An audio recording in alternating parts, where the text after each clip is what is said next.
You've been taught to believe that peace will come when life finally goes your way, when the problems stop, when people understand you, when the money comes, when your body heals, when the future becomes clear. But if peace depends on everything happening exactly the way you want, then how long will you have to wait? Why does one problem end only for another one to appear? Why do you keep telling yourself, I will be okay when this changes, when that person comes back, when things finally settle down? The truth is, life does not have to go your way for you to be at peace. Peace begins when you stop demanding that every moment match the picture inside your mind. Buddhist wisdom has taught this for centuries. Suffering grows when we fight reality, when we hold too tightly to outcomes, and when we believe happiness can only begin after life gives us what we want. Tonight, as you listen to these teachings, something inside you may begin to change. The need to control everything may become weaker. The questions may become quieter. The pressure to make life behave may begin to fall away. You may start to see that a bad day can remain only a bad day. That disappointment can pass through you without becoming bitterness. That uncertainty can exist without stealing your peace, and that even when life changes your plans, you do not have to lose yourself with them. This is not about giving up on life. It is about learning how to stop fighting every part of life you cannot control, because life does not have to go your way for you to be at peace. Are you ready? Let's begin. And this is where the teaching begins to become uncomfortable, because once you see that peace does not depend on life obeying you, you also begin to see how much energy has been spent fighting moments that have already arrived.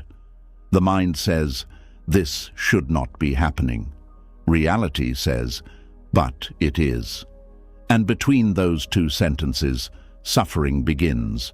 There is a quiet kind of violence that many people carry inside themselves every day. It does not always look dramatic. There may be no shouting, no broken objects, no visible fight.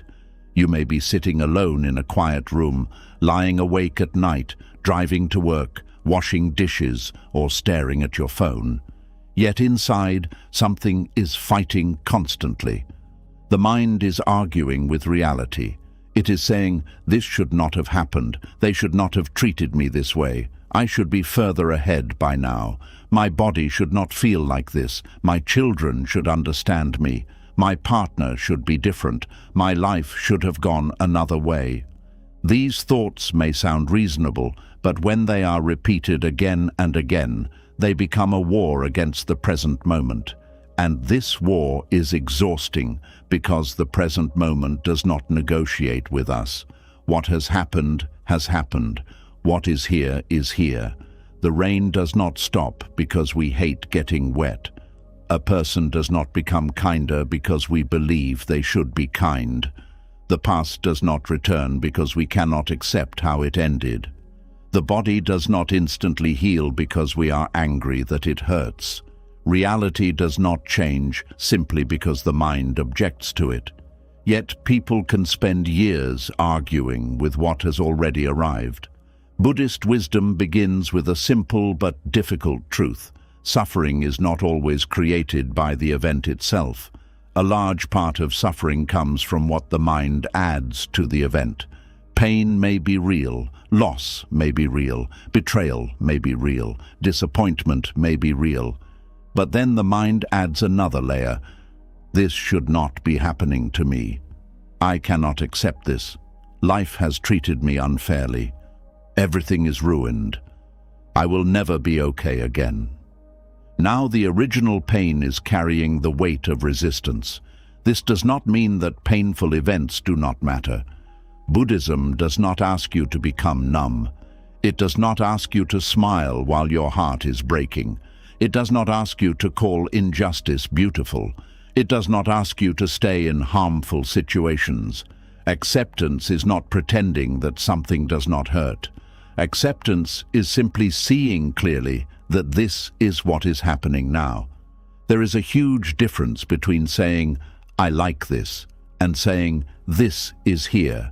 You do not have to like reality in order to stop fighting the fact that it exists. If you lose someone you love, acceptance does not mean you stop missing them. It means you slowly stop demanding that the past be different. If a relationship ends, acceptance does not mean you approve of how you were treated. It means you stop asking yesterday to rewrite itself. If illness comes, acceptance does not mean you stop seeking treatment. It means you stop using all your remaining strength to scream inwardly that your body should not be facing this. This is why acceptance can feel frightening at first. Many people believe that if they accept what is happening, they are giving up. They think resistance proves strength. They think anger proves that they still care. They think refusing to accept something keeps the possibility alive that it can somehow be undone. But often resistance does not change the situation. It only keeps the nervous system trapped inside the situation. The mind has a strange habit. It believes that if it thinks about a painful event enough times, it will somehow solve what cannot be solved. So it replays the conversation. It creates different endings. It thinks of what should have been said. It imagines the apology that never came. It revisits the moment when everything changed. It looks for a sentence that can make the past finally feel acceptable. But many parts of life will never become acceptable in that way. They simply become part of what happened. And this is where Buddhist practice offers something different. Instead of asking, "How do I make this moment become what I wanted?" it asks, "Can I meet this moment without adding another fight?" That question changes everything. You may notice that the mind argues with very small things too. Traffic, noise, a late message, a rude comment, a change in plans, a slow cashier, a mistake in a bill, a flight delay, a person who does not answer you quickly enough, a body that wakes up tired, a day that feels unproductive. None of these things may be pleasant, but notice how quickly the mind adds the sentence, "This should not be happening." Then irritation becomes anger. Anger becomes a story. The story becomes the whole day. Someone cuts in front of you in traffic. The event lasts a few seconds, but the mind may carry it for an hour. People are so selfish. Nobody has respect anymore. Why does this always happen to me? What began as one driver changing lanes becomes proof that the entire world is wrong. This is one of the hidden ways resistance grows. The mind takes one moment and turns it into a larger judgment about life.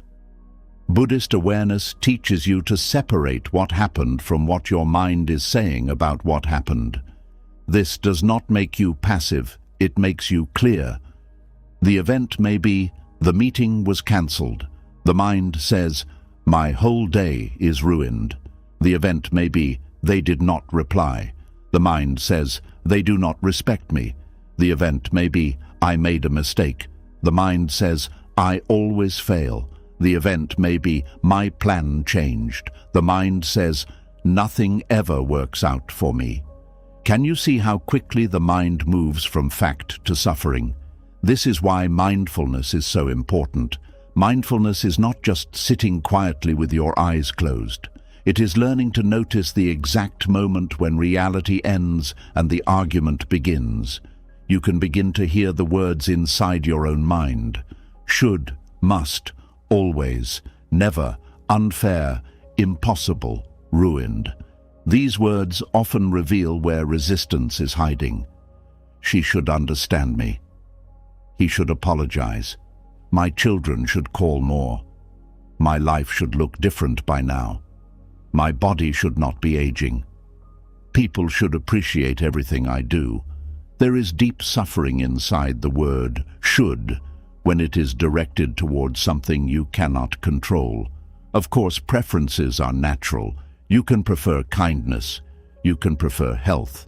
You can prefer peace. You can prefer that your family stays close. You can prefer that your plans succeed. Buddhism does not ask you to stop having preferences. The problem begins when preference becomes a demand.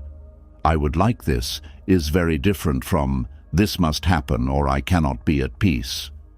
One leaves room for life. The other creates a prison. A person can spend years waiting for reality to apologize. They may wait for a parent to admit what they did. They may wait for an adult child to finally understand their sacrifices. They may wait for a former partner to regret leaving. They may wait for life to return the years they lost. They may wait for their body to become what it once was. And while they wait, peace remains delayed.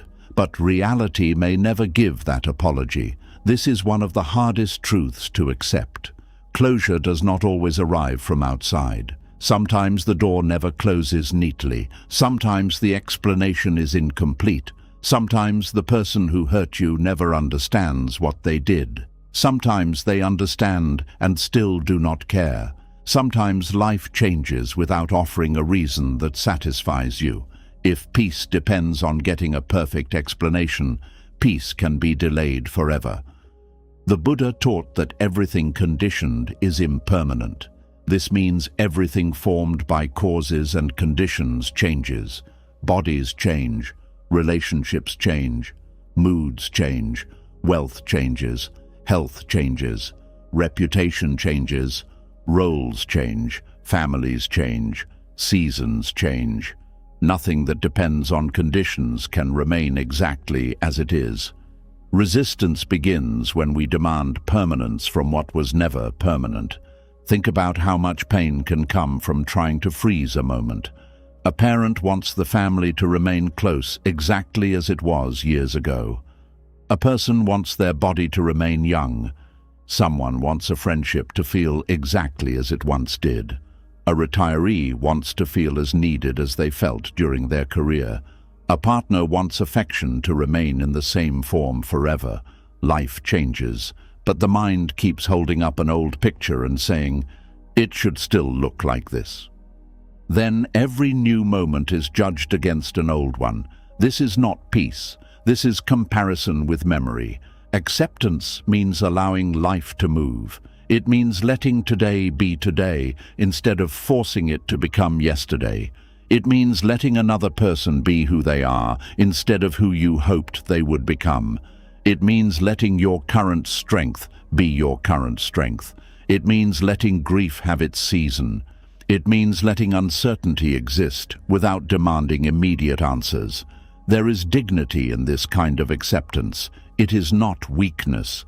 It takes tremendous courage to stop pretending that your inner argument is controlling anything. Sometimes anger gives people the feeling that they are doing something. If you stay angry, it feels like you are still fighting back. If you keep replaying what happened, it feels like you are still defending yourself. If you refuse to accept, it feels like you are refusing to let the wrong thing win. But ask yourself, who is being punished by this endless inner battle? The person who hurt you may be sleeping peacefully. The situation may have ended years ago. The past is no longer happening, yet your body may still react as if the event is occurring right now. Your shoulders tighten, your heart speeds up, your breathing becomes shallow, your stomach turns, your sleep is disturbed. The event may be over, but resistance keeps bringing it back into the present. This is why the phrase "letting go" is often misunderstood. Letting go does not mean saying that what happened was okay. It means refusing to keep hurting yourself in an attempt to change what cannot be changed. You can remember without reopening the wound every day. You can learn without living inside the lesson forever. You can protect yourself without carrying hatred. You can leave without becoming bitter. You can forgive without returning. You can accept without approving. These distinctions matter. A person may say, "If I accept this, people will walk over me." But acceptance and boundaries are not opposites.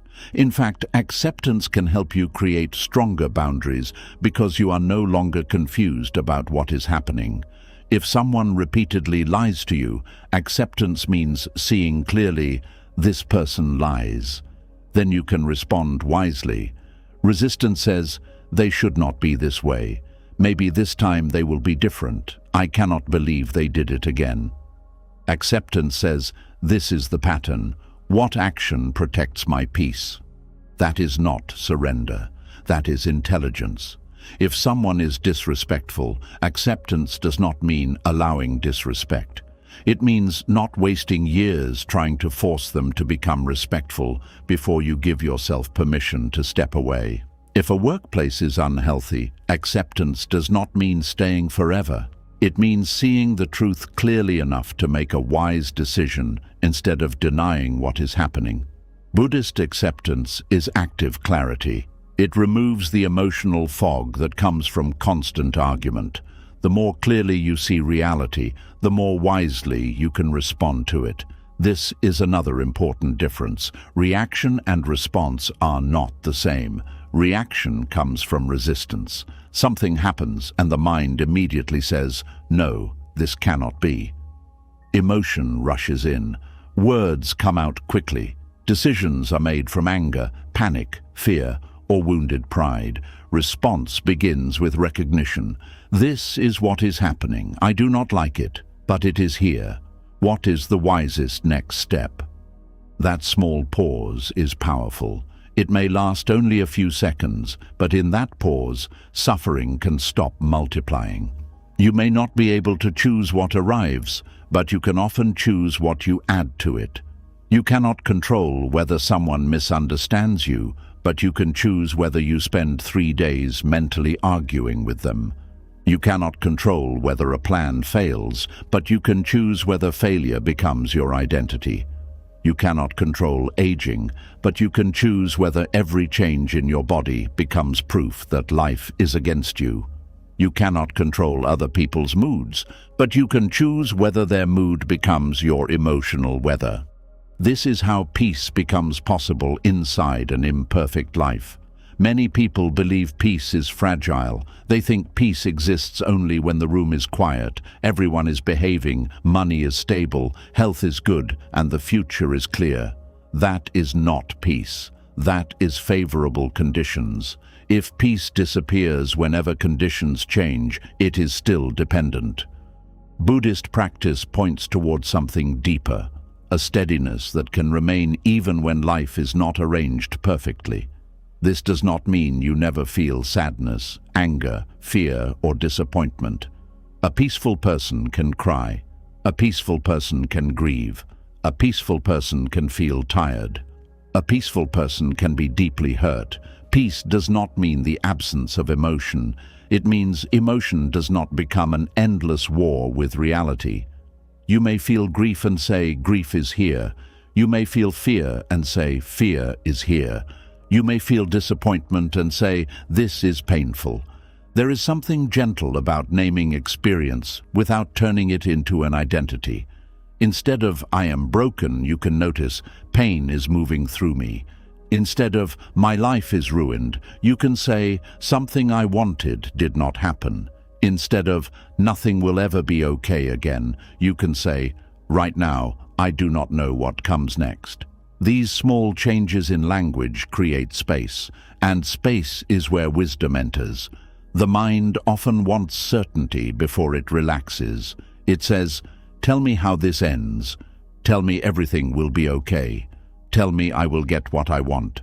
But life cannot always give that promise. Acceptance allows you to rest without certainty. You can say, I do not know what will happen, but I can meet this moment. That is strength. The future may still be unclear. The person may still not change. The problem may not be solved tonight. But your mind does not have to keep fighting every second until the solution appears. Sometimes the greatest relief comes not from solving the problem, but from stopping the demand that it must be solved right now. Consider how often people destroy the present while waiting for the future to become acceptable. They eat dinner but think about next month. They sit with family but replay yesterday. They lie in bed but argue with tomorrow. The body is in one place while the mind is fighting 3 different times at once. Buddhist practice gently returns you to what is actually here. This breath, this body, this room, this moment. Not the moment you wanted, not the moment you fear. This one. And something surprising happens when you stop resisting the present. You begin to recover energy. The energy that was trapped in "this should not be happening" becomes available for "what can I do now?" The energy trapped in resentment becomes available for healing.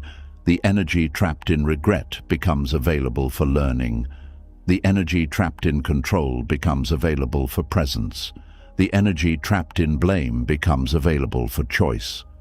This is why acceptance can feel like freedom. Nothing outside may have changed yet, but the relationship you have with the moment has changed. And your relationship with the moment is where your life is actually lived. There is an old human habit of believing that if we suffer enough, life will somehow understand how unfair it has been and correct itself. But suffering is not a payment that forces reality to behave. You do not receive extra control because you worry more. You do not protect your family better because you imagine every disaster. You do not fix the past by regretting it more intensely. You do not make someone love you by suffering over their absence. You do not make your body younger by resenting age. This does not mean your feelings are wrong. It means your feelings do not need to become your prison. There is a softer way to live. When something difficult happens, you can begin by noticing the first truth. I do not want this. There is nothing wrong with that. Then notice the second truth. But this is what is happening. That is acceptance. Then ask the third question. What is possible now? That is wisdom. These 3 steps can change the way you meet disappointment. I do not want this illness, but this is what I am dealing with. What can I do today to care for myself? I did not want this relationship to end, but it has ended. What would healing look like now? I wish my child made different choices, but this is their life. How can I love them without trying to control them? I did not expect to be alone at this age, but this is where I am. How can I create meaning from here? Notice what happens. The mind moves from war to reality, and from reality to wise action. That movement is one of the foundations of peace. A great deal of suffering comes from trying to control the uncontrollable while neglecting what is still within reach. You may not control the event, but you can control your next conversation. You may not control the diagnosis, but you can control whether you seek help. You may not control someone's opinion, but you can control whether you betray yourself to change it. You may not control the past, but you can control what you repeat. You may not control change, but you can practice meeting change with less fear. This is why acceptance actually increases responsibility. When you stop wasting energy fighting facts, you have more strength to act where action matters. There is no wisdom in pretending a storm is not happening, but there is also no wisdom in shouting at the sky. You notice the rain, you find shelter, you protect what you can, you wait when you must, you move when you can. That is acceptance in action, and eventually something changes in the way you experience life. You stop expecting reality to ask permission before changing. You stop believing every difficulty is a personal attack. You stop treating inconvenience as betrayal. You stop demanding that every person understand you. You stop needing each chapter to end exactly as you planned. You become more flexible, not weak, flexible. A tree that refuses to bend may break in strong wind. A tree that can move with the wind may remain standing. The same is true of the mind. Rigidity says, life must happen this way. Wisdom says, I have preferences, but I can meet what comes. Rigidity says, this person must change. Wisdom says, I will see them clearly and decide how close they should be. Rigidity says, I cannot be happy until this problem ends. Wisdom says, I can still touch moments of peace while this problem exists. That last truth is powerful. You do not have to postpone every good feeling until your whole life is fixed. There may be illness and still a beautiful morning. There may be grief and still laughter. There may be financial worry and still a warm meal. There may be uncertainty and still friendship. There may be disappointment and still gratitude. Life is rarely one thing at a time. Resistance makes one painful thing cover everything else. Acceptance allows you to see the whole picture. This is why Buddhist acceptance is not passive. It actually makes life wider. When you stop spending every moment judging reality against what you wanted, you begin to notice what is still here. Breath is still here. Awareness is still here. Choice may still be here. Kindness may still be here. Another step may still be possible. And even when very little can be changed, the way you meet the moment can still change. The deepest peace does not come from creating a life where nothing goes wrong. Such a life does not exist. The deepest peace comes from learning that you do not have to collapse every time reality refuses to follow your plan. You can be disappointed without declaring life unfair. You can be hurt without becoming cruel. You can lose without losing yourself. You can change direction without believing you have failed. You can let a door close without spending years pounding on it. You can face what is here without calling it what should have been. That is the ending of the inner war. And perhaps this is what freedom begins to feel like. Not getting reality to obey you, but no longer needing it to obey you before you allow yourself to breathe. The moment you stop saying, "This cannot be happening," and begin saying, "This is happening and I will meet it," something inside you becomes less fragile. Life may still be difficult. Questions may remain. Some wounds may take time, but you are no longer using your own mind as another source of attack. You become a place of refuge for yourself. And that is where Buddhist peace begins. Not in a perfect world, not in a perfect family, not in a perfect body, not in a future where every problem has disappeared, but in the quiet willingness to stop fighting the fact that this moment has already arrived. Because once you stop demanding that reality be different before you can rest, another burden begins to reveal itself. The need for life to explain why everything happened in the first place. And sometimes the next doorway to peace is learning that you do not need every answer before you are allowed to let go. And once you stop fighting the fact that this moment has already arrived, another struggle often appears beneath it. The mind says, "Fine, this happened, but I need to know why." It wants a reason before it will release the pain. It wants an explanation before it will soften. It wants fairness before it will rest. And this is where many people remain trapped for years, not because the event is still happening, but because the answer never came. There is something deeply human about wanting life to make sense. When something painful happens, the mind immediately begins searching for meaning. Why did they leave? Why did this happen to me? Why did I lose that opportunity? Why did my family treat me this way? Why did I work so hard only to end up here? Why was someone else chosen? Why did the person I trusted betray me? Why did life change just when everything seemed to be going well? The questions can feel urgent, almost necessary, as if peace cannot begin until every piece of the story has been explained. But one of the hardest lessons in Buddhist wisdom is that life does not always explain itself before asking you to continue. Sometimes there is no satisfying answer. Sometimes there is an answer, but it does not heal you. Sometimes the truth is too simple. Sometimes the truth is too painful. Sometimes the person responsible cannot explain their own behavior. Sometimes people act from fear, confusion, selfishness, weakness, desire, habit, or wounds they do not understand. Sometimes a relationship ends because two people grew in different directions. Sometimes an opportunity disappears because conditions changed. Sometimes illness comes without moral meaning. Sometimes good people experience terrible things, and sometimes people who behave badly appear to escape consequences for a long time.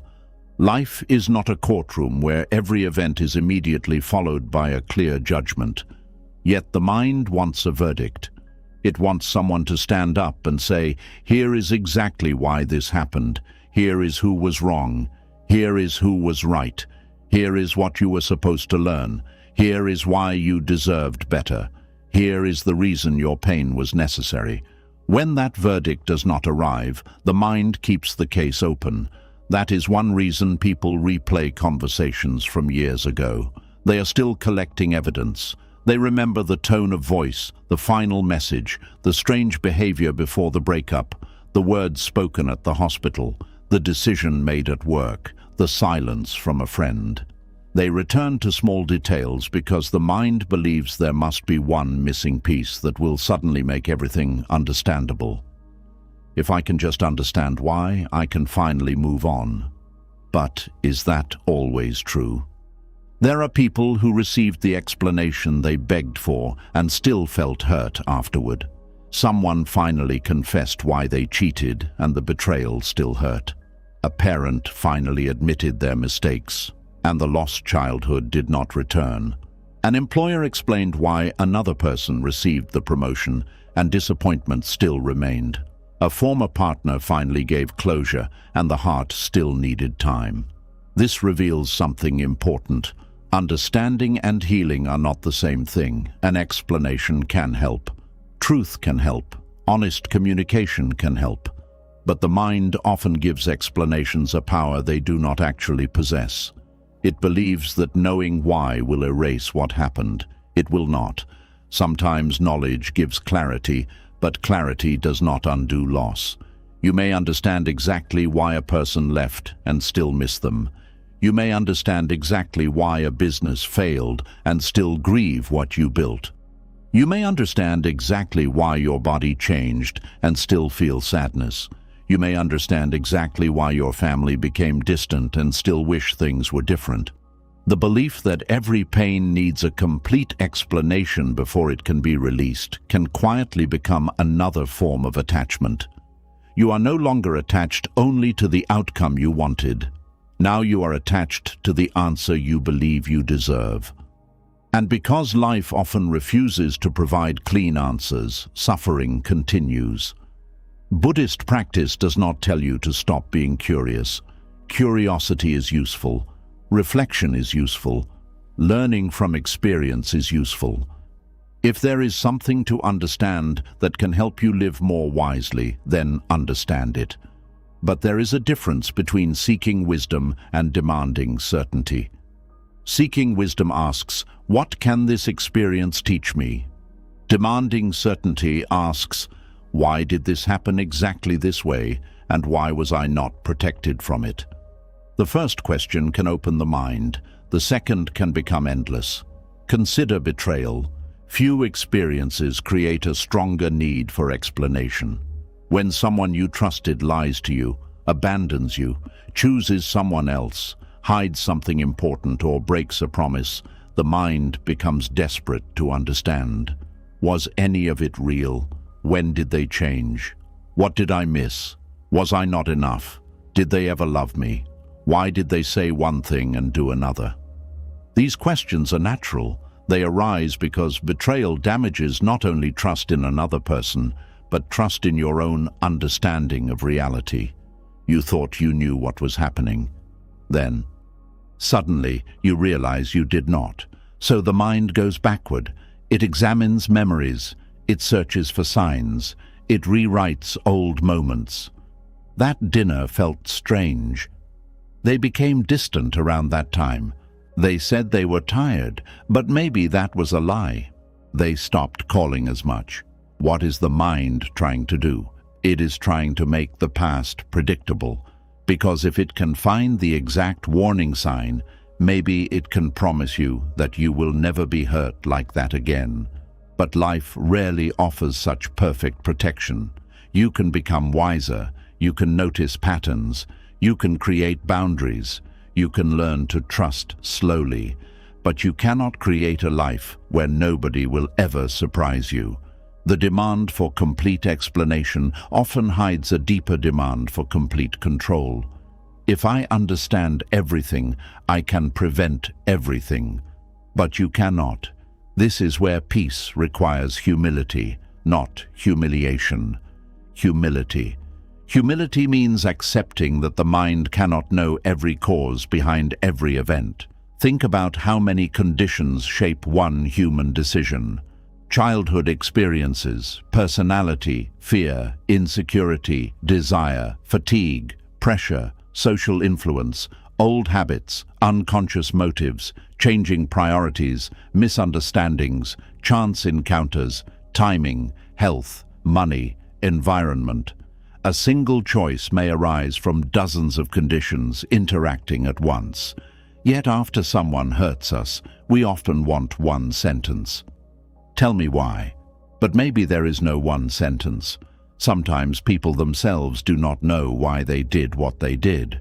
They may give you an answer because you demand one, but that answer may only be the explanation they can understand at that moment. Human beings are not always transparent even to themselves. This matters because many people spend years waiting for an explanation from someone who does not possess one. They wait for a parent to explain why they were emotionally distant. They wait for a former spouse to explain why affection disappeared. They wait for a sibling to explain years of resentment. They wait for a friend to explain why they vanished. But what if that person is confused too? What if they do not have the emotional maturity to tell the truth? What if they know the truth but cannot admit it? What if they simply never return? Will your peace remain locked in their hands? Buddhist wisdom asks you to notice that danger. When your peace depends on someone else giving you the right words, they still hold power over your inner life. The person may be gone, yet you are still waiting. This is why closure is often misunderstood. People speak of closure as if it is something another person gives you, like returning a key. But closure is often an inner process. Sometimes closure is hearing the explanation. Sometimes closure is realizing the explanation is never coming. Sometimes closure is seeing the pattern clearly enough that you no longer need one more conversation. Sometimes closure is admitting, I may never understand why they did this, but I understand what it did to me, and I know what I need now. That can be enough.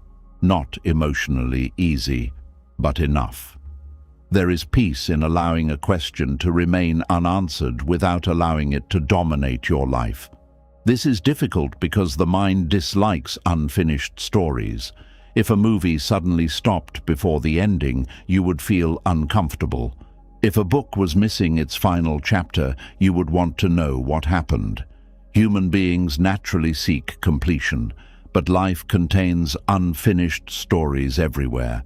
The apology that never happened, the goodbye you never received, the conversation interrupted by death, the friendship that faded without explanation, the opportunity that disappeared, the dream that simply did not happen, the person who changed and never told you why. If you require every story to have a neat ending before you can be peaceful, you may carry dozens of unfinished stories inside you forever. Peace requires learning how to live beside incompleteness. That is not easy, but it is possible. Sometimes you must say, I do not know, and stop there. Not, I do not know, therefore something is wrong. Not, I do not know, therefore I must keep thinking. Not, I do not know, therefore I cannot move forward. Simply, I do not know. There is tremendous freedom in those words when they are spoken without fear. I do not know why they stopped loving me. I do not know why this happened at that time. I do not know why my efforts did not succeed. I do not know why I had to lose this. The ego often hates these sentences because the ego wants to be the one who understands everything. It wants to believe the world can be organized into a clean system where effort always leads to reward. Good behavior always leads to protection. love always leads to loyalty, and patience always leads to the outcome we want. But conditioned life is more complicated than that. The Buddha did not teach that every event will feel fair to the individual mind. He taught cause and condition, impermanence, craving, suffering, and the possibility of freedom from clinging. This is important because the demand for fairness can become another chain. People often say, "It is not fair," and sometimes they are right. Life contains unfairness. People are treated differently. Some are born into comfort and others into hardship. Some receive help at the right moment, while others do not. Some people care deeply for their health and still become ill. Some people give years of loyalty and are still betrayed. Some children grow up surrounded by love, while others grow up learning to survive. Acknowledging unfairness is not pessimism, it is honesty. But there is a difference between recognizing unfairness and building your whole life around the demand that the past must somehow become fair before you can live again. Reality does not always restore balance on your schedule. This is one of the most painful things to accept. A person may hurt you and continue living happily. Someone may take credit for your work. A dishonest person may receive an opportunity you wanted. A cruel relative may never apologize. You may never witness the consequence you think they deserve. If your peace depends on watching justice happen in the exact form you prefer, you remain emotionally tied to the person who harmed you. This does not mean justice is unimportant. It does not mean you should ignore wrongdoing. You can seek accountability where appropriate. You can protect yourself. You can speak the truth. You can use legal systems, family boundaries, professional channels, or wise action. But inwardly, you must be careful not to make your healing dependent on another person's punishment. That is a subtle trap. Sometimes resentment says, "I will not be at peace until they suffer too." Then the other person's suffering becomes the condition for your freedom. What if they never suffer in a way you can see? Will you remain imprisoned? Buddhist compassion offers another direction, though it is often misunderstood. Compassion does not mean excusing harmful behavior. It means understanding that harmful behavior itself arises from ignorance, craving, fear, and confusion. A person who causes pain may be deeply trapped in their own patterns. Seeing this does not make what they did acceptable. It makes it less personal. This is powerful. The mind often asks, "Why did they do this to me?" But many harmful actions are not actually centered on you as much as you think. A selfish person behaves selfishly with many people. A dishonest person lies because dishonesty has become part of how they navigate life. An emotionally unavailable person may withdraw because intimacy scares them. A controlling person may control because uncertainty terrifies them. You were affected, yes. You may have been deeply hurt, yes. But sometimes what happened says more about the condition of their mind than about your worth. This understanding can remove one of the most painful questions. What was wrong with me? Nothing about another person's harmful behavior automatically proves that you were unworthy. A betrayal does not prove you were not lovable. A rejection does not prove you lacked value. Someone failing to appreciate you does not mean there was nothing worth appreciating. A child making choices you dislike does not automatically mean you failed as a parent. A business failure does not prove you are a failure as a human being. When the mind cannot find an external explanation, it often turns against itself. Maybe it happened because I am not good enough. This is another attempt to create certainty. Self-blame can feel strangely comforting because at least it gives the mind an answer. If everything was my fault, then everything makes sense. But false certainty is not wisdom. Sometimes you made mistakes. Own them, learn from them, apologize when necessary, change what needs changing, but do not carry responsibility for every condition in a situation. That is not accountability. That is self-punishment. Healthy reflection asks, what was my part? Unhealthy rumination asks, how can I make myself responsible for everything so I never have to face uncertainty? There is another question that keeps people trapped. What was the lesson? This question can be useful, but even spiritual language can become a form of pressure. After a painful event, people sometimes rush to find meaning. What was the universe trying to teach me? What did I attract? What was the purpose of this suffering? But not every wound needs to immediately become a beautiful lesson. Sometimes first you need to grieve, sometimes you need to rest, sometimes you need to admit, this hurt. Meaning may come later, or perhaps the meaning is not hidden inside the event at all. Perhaps meaning is created by how you respond afterward. The loss itself may not have been meaningful, but the compassion you develop afterward can be meaningful. The betrayal may not have happened to teach you anything, but the boundaries you build afterward can change your life. The illness may not contain some secret message, but the way you learn to value your days can become deeply meaningful. This distinction protects you from forcing spiritual explanations onto pain. Buddhist wisdom does not require you to invent a reason for every hardship. It asks you to see suffering clearly and understand how attachment to suffering can continue it.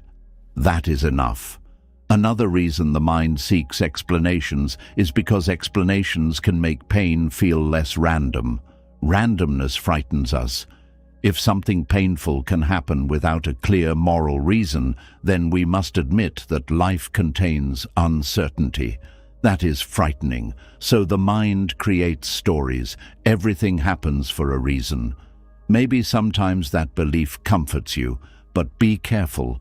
You do not need to know the cosmic reason behind every event in order to live wisely.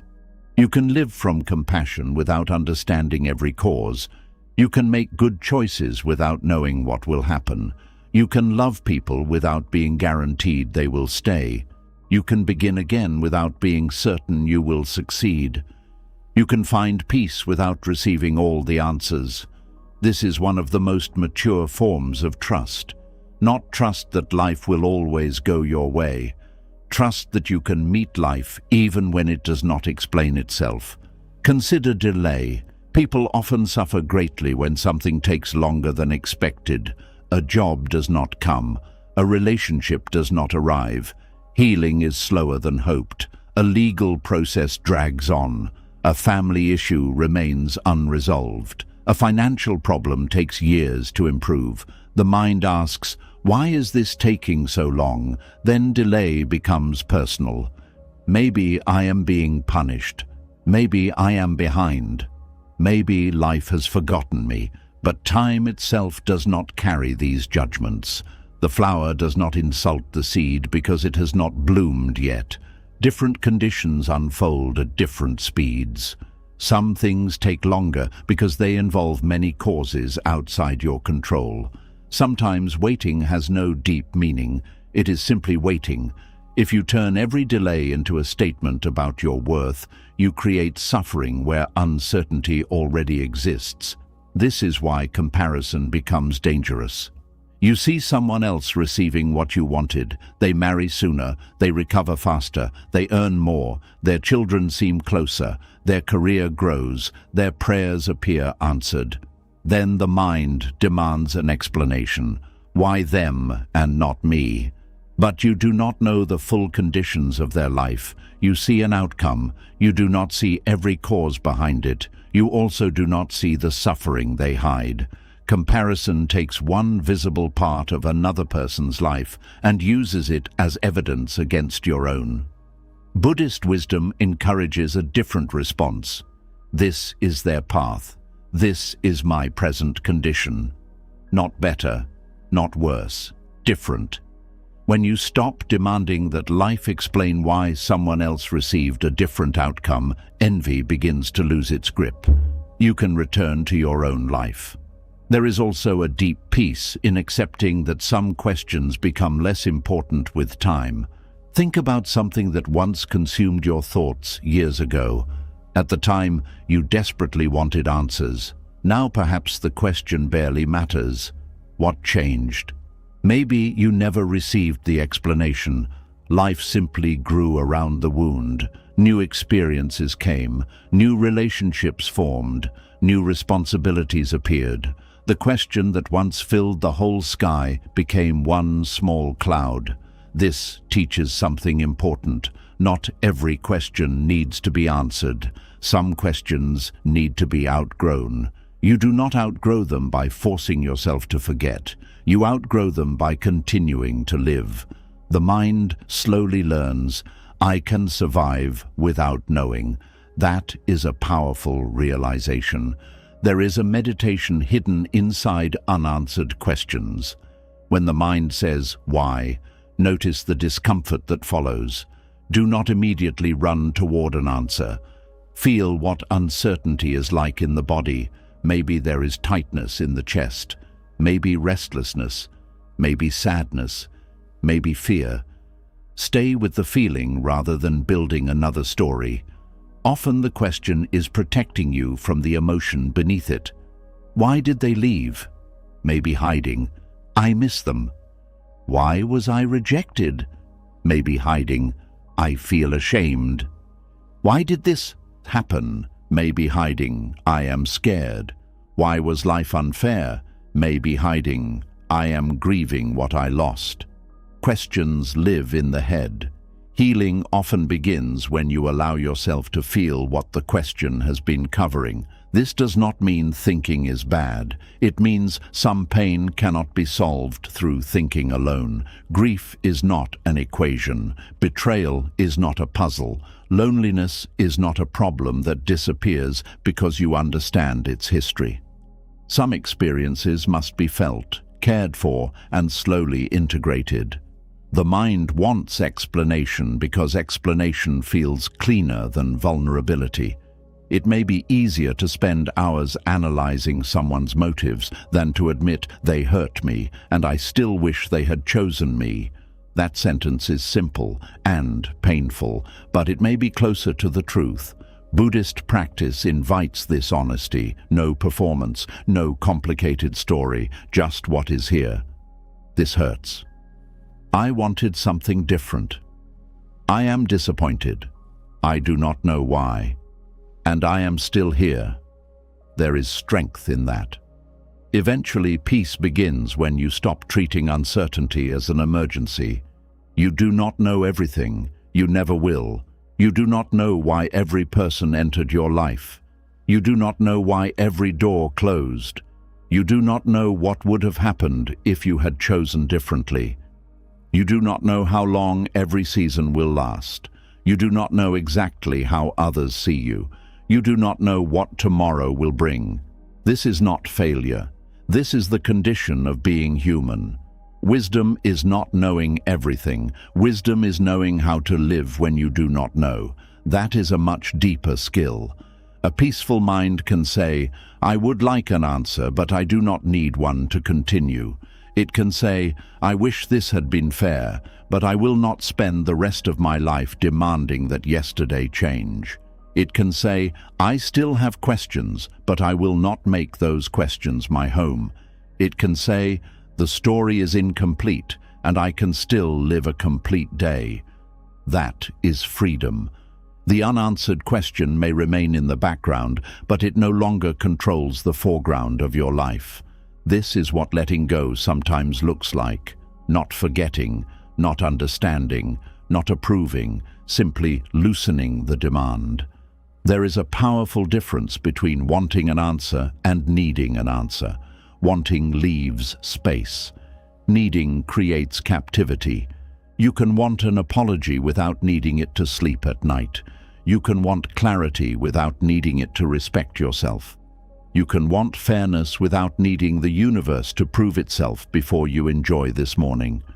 You can want someone to understand your pain without needing their understanding to make your pain valid. Your experience does not become real only when someone else agrees with it. This is especially important when dealing with people who refuse responsibility. You may explain yourself perfectly and still not be understood. You may show evidence and still be denied. You may speak calmly and still be blamed. At some point, repeating yourself becomes another form of bondage. You keep returning because you believe one perfect sentence will finally make them see. But some people do not misunderstand because you explained poorly. They misunderstand because understanding would require them to face something they are avoiding. You cannot force awareness into another person. Sometimes peace begins when you stop trying. You can leave the truth where it is. You can know what happened without convincing everyone else. That is a form of maturity. The same applies to reputation. Not everyone will know your side. Some people may believe things about you that are incomplete or false. You may never get the chance to correct every story. If you spend your whole life chasing every misunderstanding, you will lose your peace trying to manage minds that do not belong to you. There is a Buddhist simplicity in returning to conduct. How are you living now? Are you acting with honesty? Are you causing unnecessary harm? Are you learning? Are you becoming more compassionate? Are you living in a way that you can respect? These questions matter more than controlling every explanation. Eventually, the mind becomes tired of demanding answers, and if you stop feeding the demand, something softer appears. You begin to notice life continuing around the unanswered question. Morning light enters the room. Someone laughs. Tea becomes warm in your hands. A bird lands outside. Your body takes another breath. The world does not wait for your confusion to be resolved before offering another moment. This can feel almost shocking. You may think, how can life continue when I still do not understand? But it does, and slowly you learn to continue too. This is not betrayal of your pain. It is honoring the fact that your life is larger than the mystery that hurt you. You are not only the person who was betrayed. You are not only the person who lost. You are not only the person whose plan failed. You are not only the person waiting for an answer. There are other parts of you still alive: curiosity, kindness, humor, creativity, love, patience, possibility. When you stop making the unanswered question the center of your identity, these parts begin to return. And perhaps this is why peace becomes possible. Not because the past finally makes perfect sense, not because life explains every delay, not because fairness arrives in the exact form you wanted, not because every person confesses the truth. Peace becomes possible because you stop demanding that understanding come before living. You allow life to remain partly mysterious. You allow some doors to stay closed. You allow some people to remain misunderstood. You allow some losses to remain sad. You allow some endings to remain incomplete. And still, you choose to be here. That is not giving up. That is releasing the impossible job of making life answer every question before you permit yourself to rest. There may always be things you do not understand, but you can understand this. Carrying the question forever will not necessarily give you the answer. Sometimes the question becomes lighter only when you put it down, and when you do, another subtle habit becomes visible. The mind does not only demand explanations, it also takes one painful moment and stretches it across your entire life. One disappointment becomes proof that everything is falling apart. One difficult day becomes a story about the future. And learning to let one bad moment remain, only one bad moment, may be one of the next great freedoms waiting for you. And once you stop demanding that every unanswered question be solved before you can live again, another habit becomes easier to see. The mind has a way of taking one painful moment and stretching it far beyond its true size. One disappointment becomes a judgment about your whole life. One difficult morning becomes proof that everything is going wrong. One rejection becomes, nothing ever works for me. And before you know it, you are no longer experiencing one bad day. You are carrying an entire imagined future that was built from a few painful hours. This is where another kind of freedom begins. The freedom to let a bad day remain a bad day. Something goes wrong in the morning. Maybe you receive disappointing news. Maybe someone speaks to you harshly. Maybe your body feels tired. Maybe you make a mistake. Maybe an unexpected bill arrives. Maybe someone you care about disappoints you. The event itself may be painful, but notice what the mind often does next. It does not simply say, "This is difficult." It says, "Here we go again." Then it reaches into the past, gathers every similar disappointment, and places them together. Suddenly, the present moment feels much heavier than it actually is. The mind says, "This always happens to me." But does it? Maybe something similar happened before. Maybe you have experienced repeated difficulty in one part of your life. But the word always is powerful. It turns an event into an identity. It makes suffering feel permanent. The same happens with the word nothing. Nothing is working. Is that really true? Perhaps your work situation is difficult, but you still have someone who cares about you. Perhaps your relationship is painful, but your body is breathing. Perhaps money is tight, but you still ate today. Perhaps you are grieving, but there are still small moments when the heart becomes quiet. The mind under stress often speaks in extremes: everything, nothing, always, never. These words can make one problem appear larger than the whole of life. Buddhist wisdom teaches us to look carefully at what is actually here, instead of immediately believing the story that rises around it. This is one of the great powers of mindfulness. Mindfulness does not tell you that the pain is unreal. It asks you not to make the pain larger than it needs to be. If today hurts, then today hurts. That is already enough. You do not need to add tomorrow. You do not need to add next year. You do not need to add your whole identity. You do not need to predict the rest of your life from one moment of disappointment. There is something incredibly freeing about saying, "This is a difficult day," instead of, "My life is falling apart." One sentence describes an experience. The other creates a world. And the mind lives inside the world it creates. This is why language matters so much. Consider the difference between saying, "I failed at this," and saying, "I am a failure." The first sentence describes something that happened.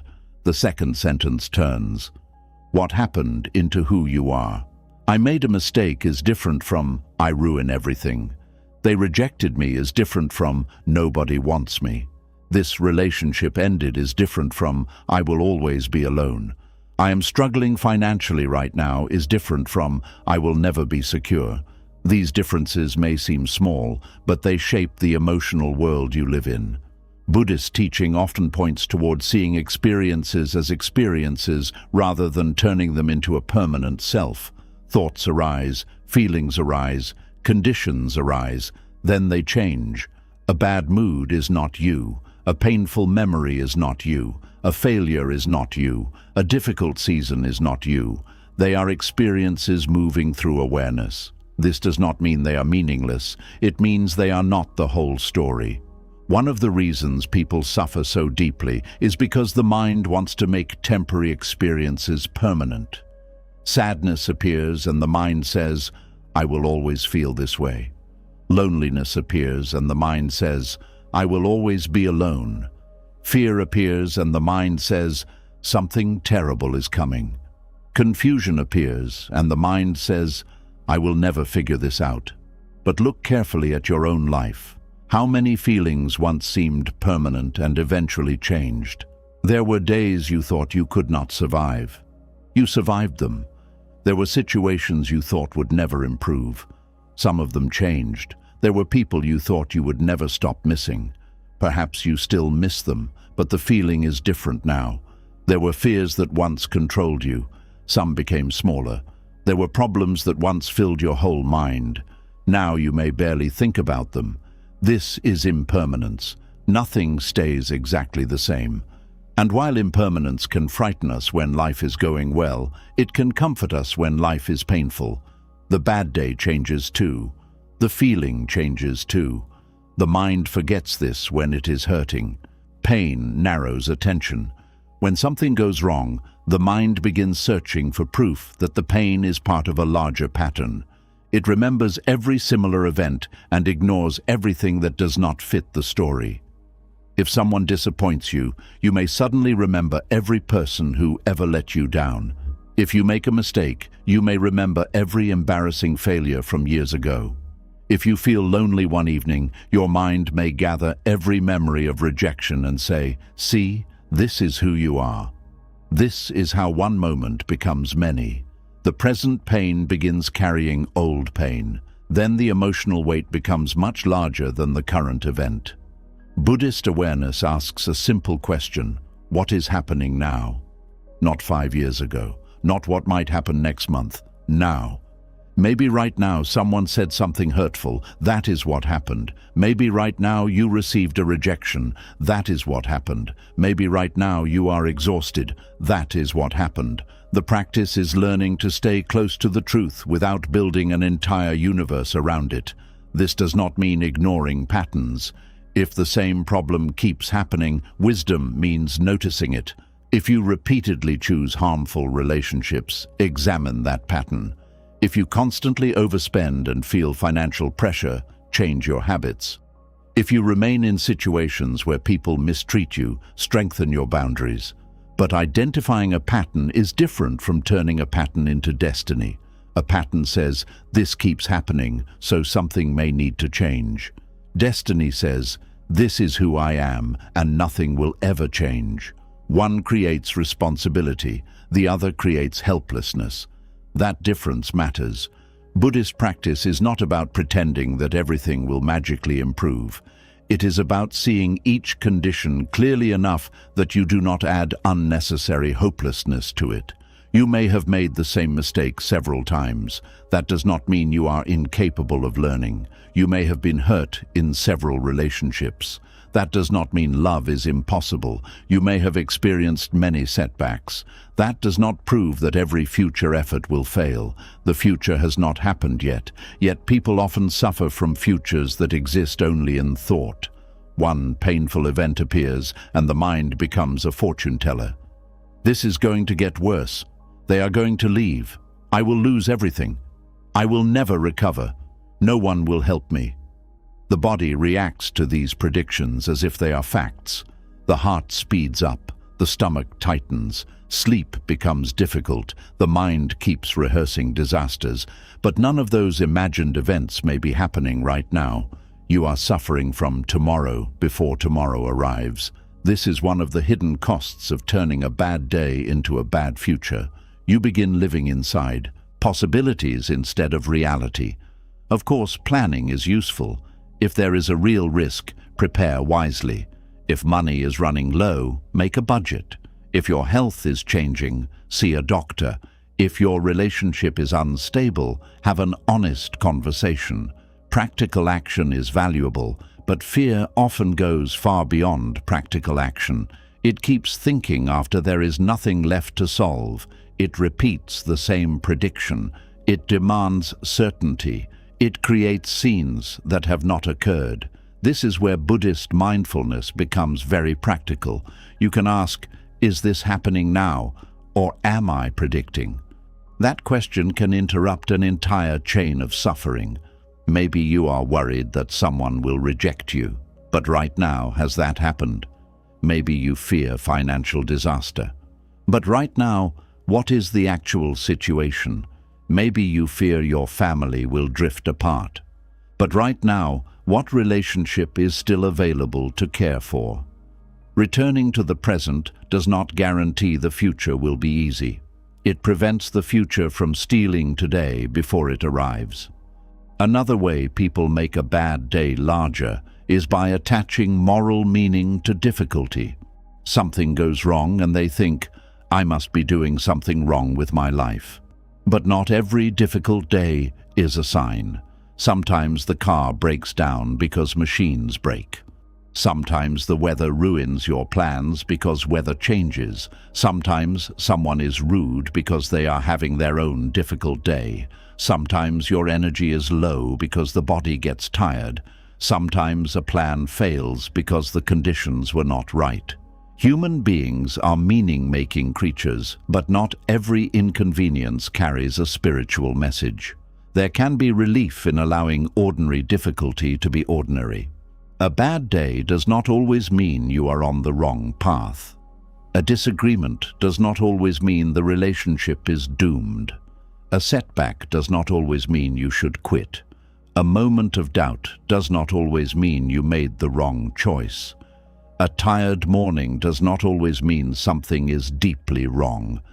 Sometimes you are simply having a human day, and human days contain inconvenience, confusion, disappointment, irritation, and fatigue.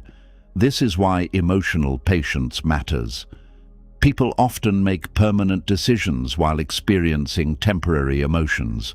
They feel angry and end a friendship. They feel ashamed and give up on a project. They feel rejected and decide never to trust again. They feel tired and decide their entire life has lost meaning.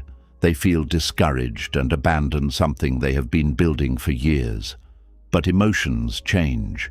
A wise mind learns not to treat every emotion as an instruction.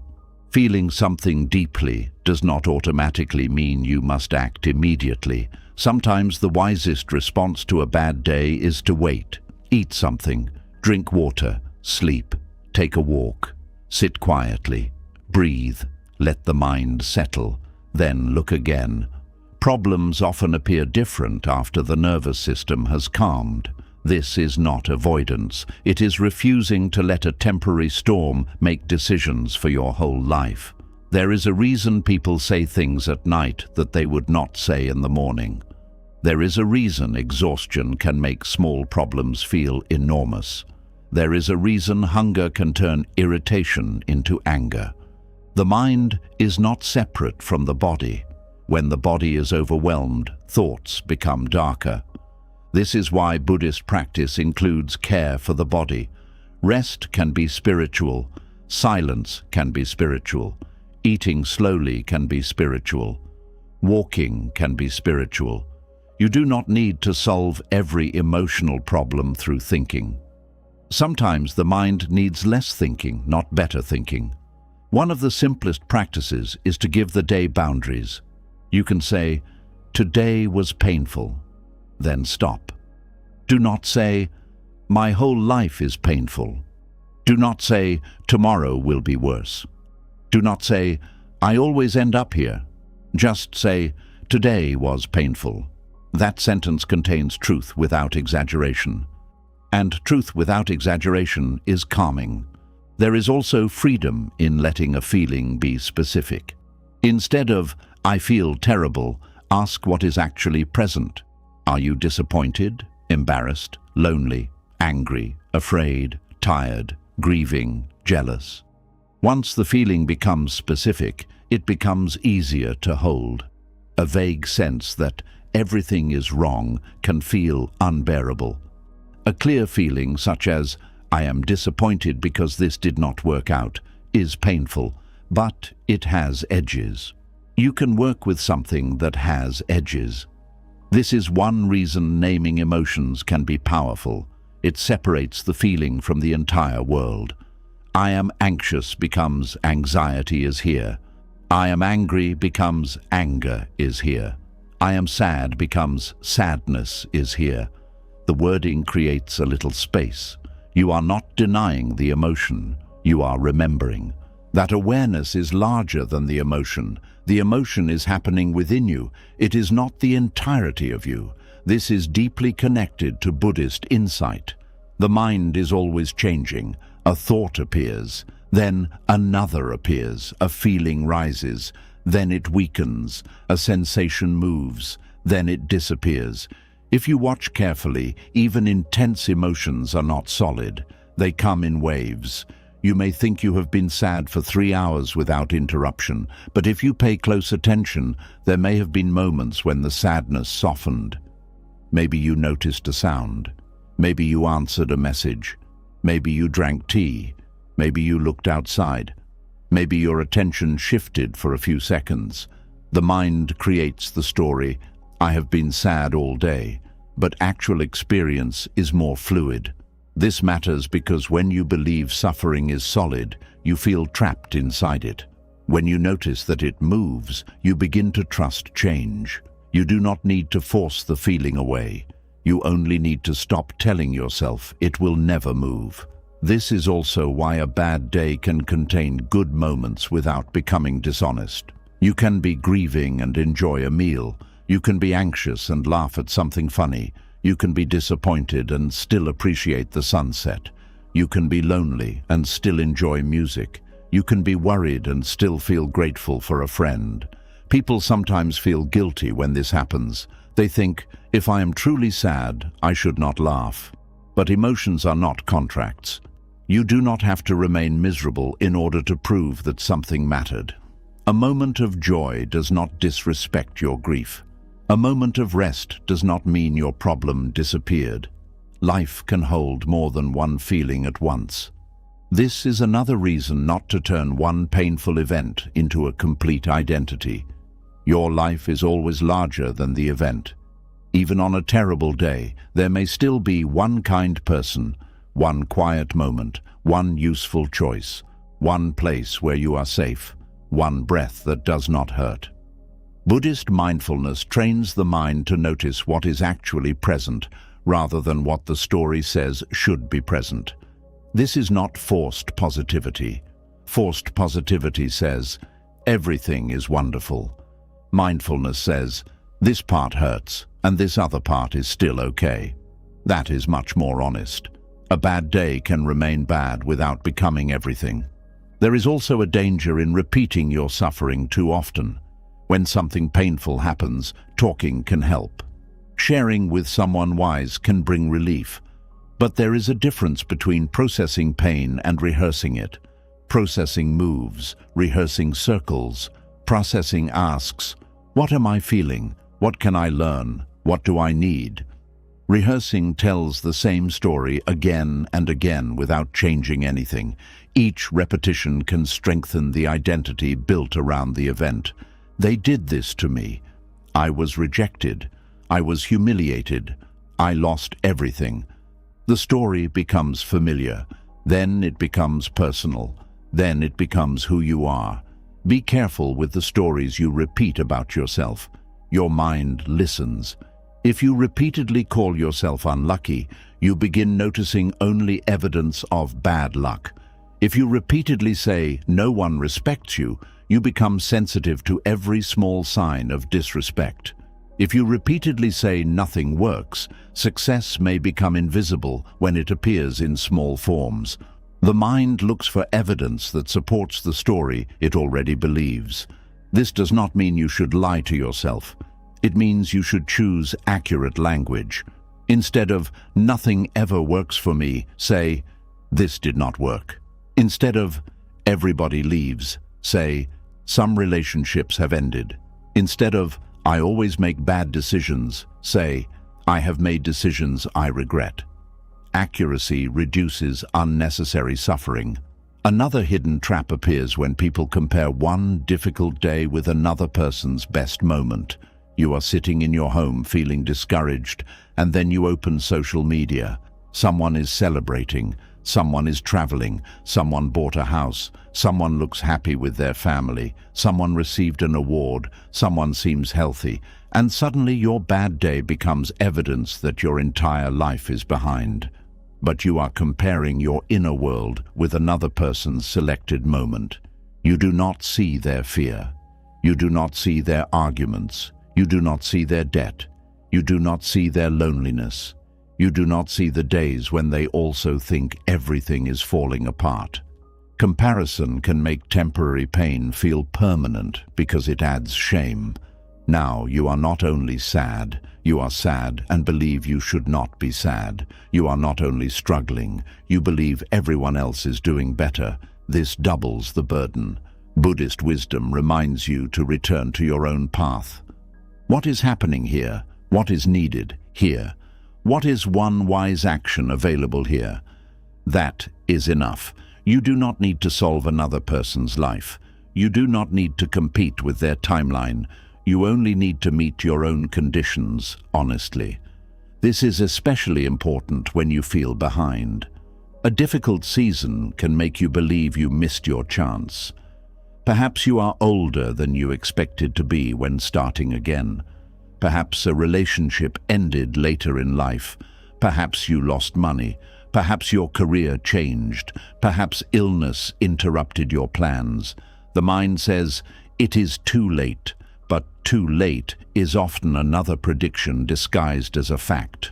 There are things that truly become impossible with time. Life has limits. Wisdom accepts limits, but many beginnings do not require youth. You can repair a friendship, learn something, create a routine, ask for help, change how you spend money, take care of your body, develop patience, become kinder, become more honest, start again in small ways.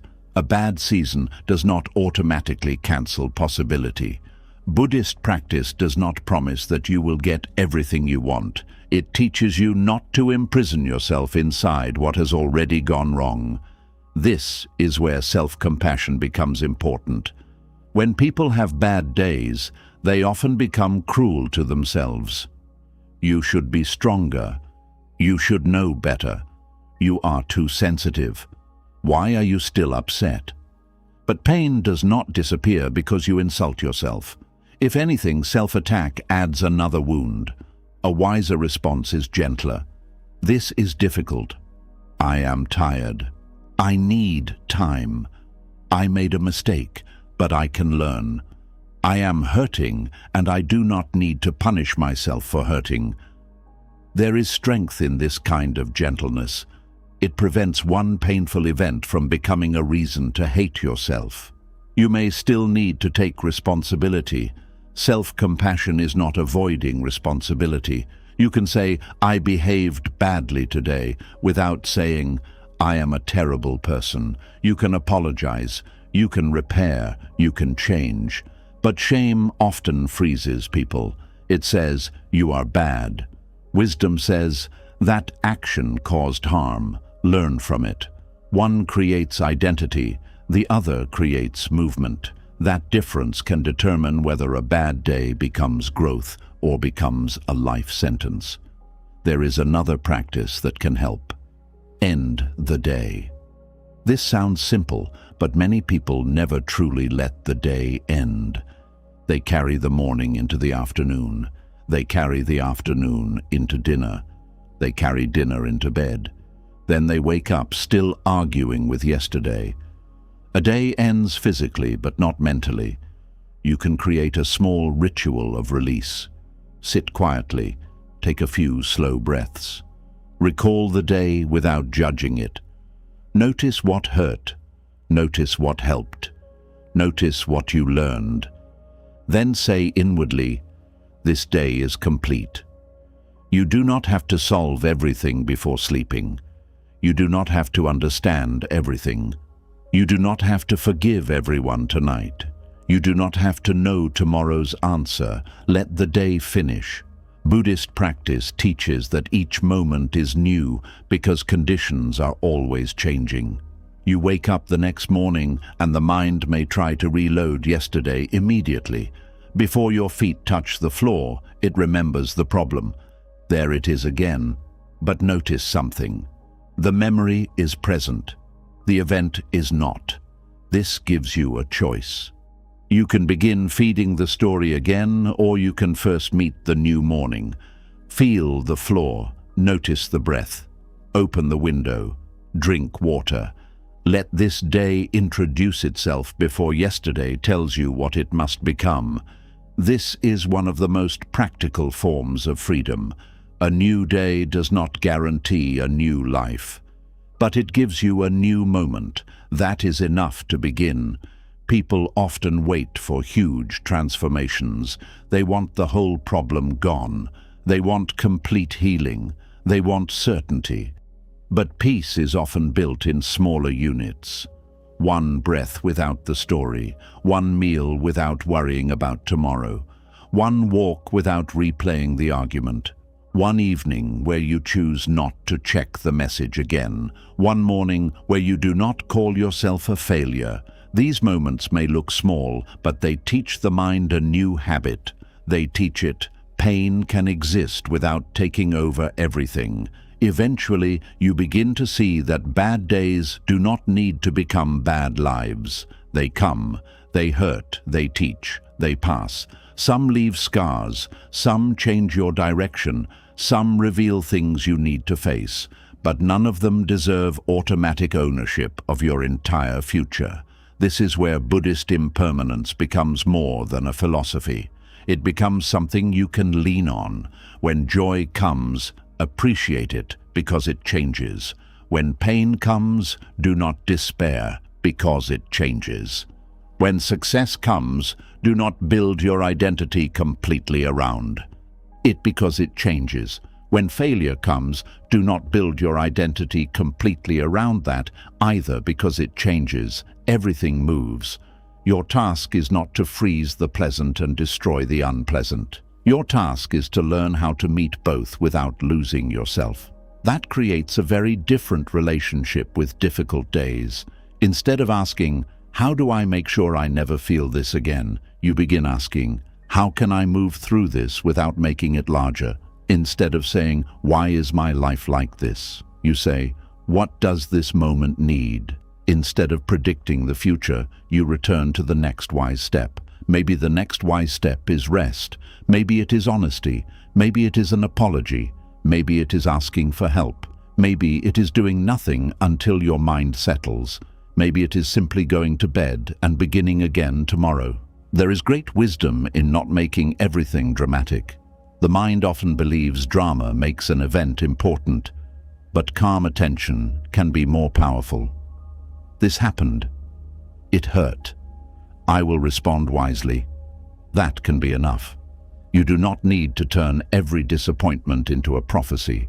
You do not need to turn every rejection into proof that you are unwanted. You do not need to turn every conflict into proof that the relationship is broken. You do not need to turn every failure into a definition of yourself. And you do not need to turn every bad day into evidence that life is against you. Sometimes a bad day is only a bad day. It begins, it happens, it ends. And when you allow it to end, you stop giving temporary pain permanent authority. That is freedom, not the freedom of controlling what happens, the freedom of not turning what happens into more than it is, the freedom to hurt without predicting endless hurt, the freedom to fail without becoming failure, the freedom to feel lost without deciding you will never find your way, the freedom to say, "Today was difficult, but today is not forever." And once you learn to let a painful day remain only a painful day, you begin to notice another way the mind quietly gives away its peace. It does not only suffer from what is happening now, it also attaches itself to what it hopes will happen next. Hope can inspire us, but when happiness becomes dependent on one specific outcome, hope changes into something heavier, and that is where attachment can hide behind the beautiful promise of a better tomorrow. And once you learn not to turn one difficult day into a prediction about your whole future, another subtle attachment begins to reveal itself. The mind stops saying, "Everything is ruined," but then quietly says, "Everything will be fine once this one thing happens." That sentence sounds hopeful, it sounds positive, it can even feel wise. But sometimes, hidden inside hope, there is another form of suffering. The belief that peace must wait until life gives you a particular result. There is a great difference between hoping for something and needing it in order to be okay. Healthy hope says, "I would be grateful if this happens." Attachment says, "I cannot be happy unless this happens." Healthy hope leaves space for life to move. Attachment becomes afraid of every outcome except one. And this is how hope, something beautiful and natural, can quietly become another prison. You may hope your health improves, You may hope your children make better choices. You may hope your marriage becomes warmer. You may hope money becomes easier. You may hope someone returns. You may hope a business succeeds. You may hope a difficult season ends soon. None of this is wrong. Human beings naturally move toward what feels good and away from what hurts. The problem begins when the mind takes that preference and turns it into a condition for peace.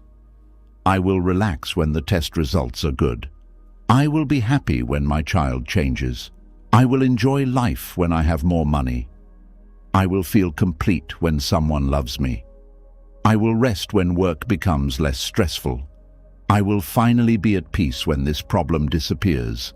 At first, these thoughts may sound reasonable, but look carefully at what they are doing. They are moving your life into the future.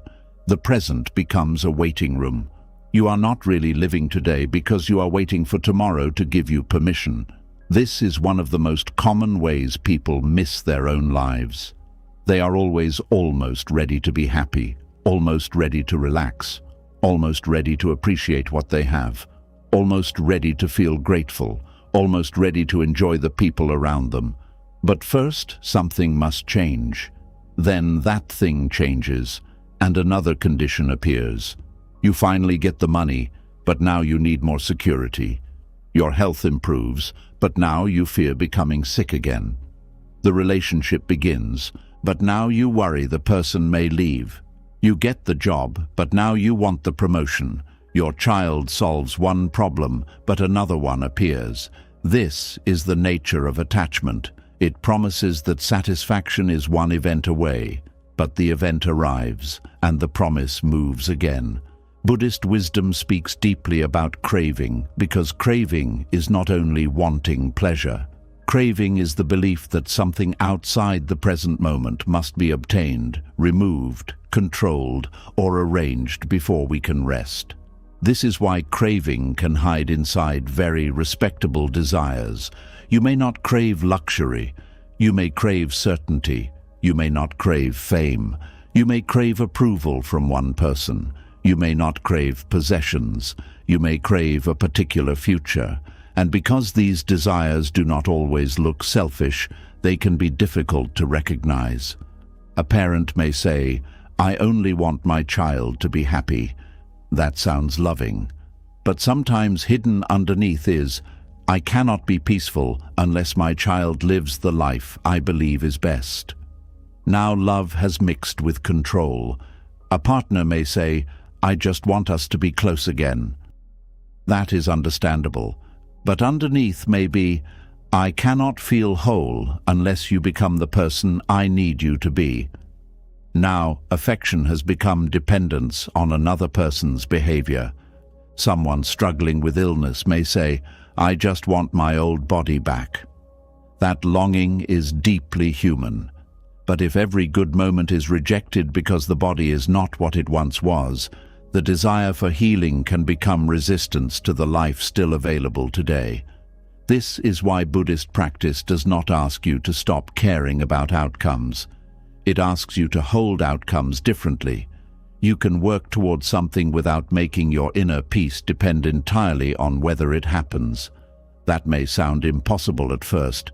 How can you care without attachment? How can you hope without needing? How can you pursue a goal without becoming emotionally controlled by it? The answer begins with understanding that effort and outcome are not the same thing. Your effort belongs partly to you. The outcome belongs to many conditions. You can prepare carefully for an interview, but you cannot control who else applies. You can care for your body, but you cannot control every illness. You can communicate honestly in a relationship, but you cannot control whether another person opens their heart. You can raise your children with love, but you cannot control every choice they make as adults. You can save money wisely, but you cannot control every economic event. You can plant the seed. You cannot command the weather. This distinction is not meant to discourage you. It is meant to free you. When you understand that outcomes depend on many causes and conditions, you can give your full effort without demanding that reality reward you in one exact way. This creates a different kind of hope, a flexible hope, a hope that says, I will move toward what matters, but I will not destroy myself if life takes another direction.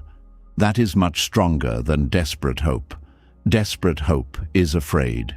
It keeps checking. It keeps calculating. It keeps watching signs. It says, is it happening yet? Healthy hope can breathe. It allows time. It allows uncertainty. It does not need constant proof. You can feel the difference in the body. Attachment tightens. Hope without attachment softens. Attachment says, this must happen.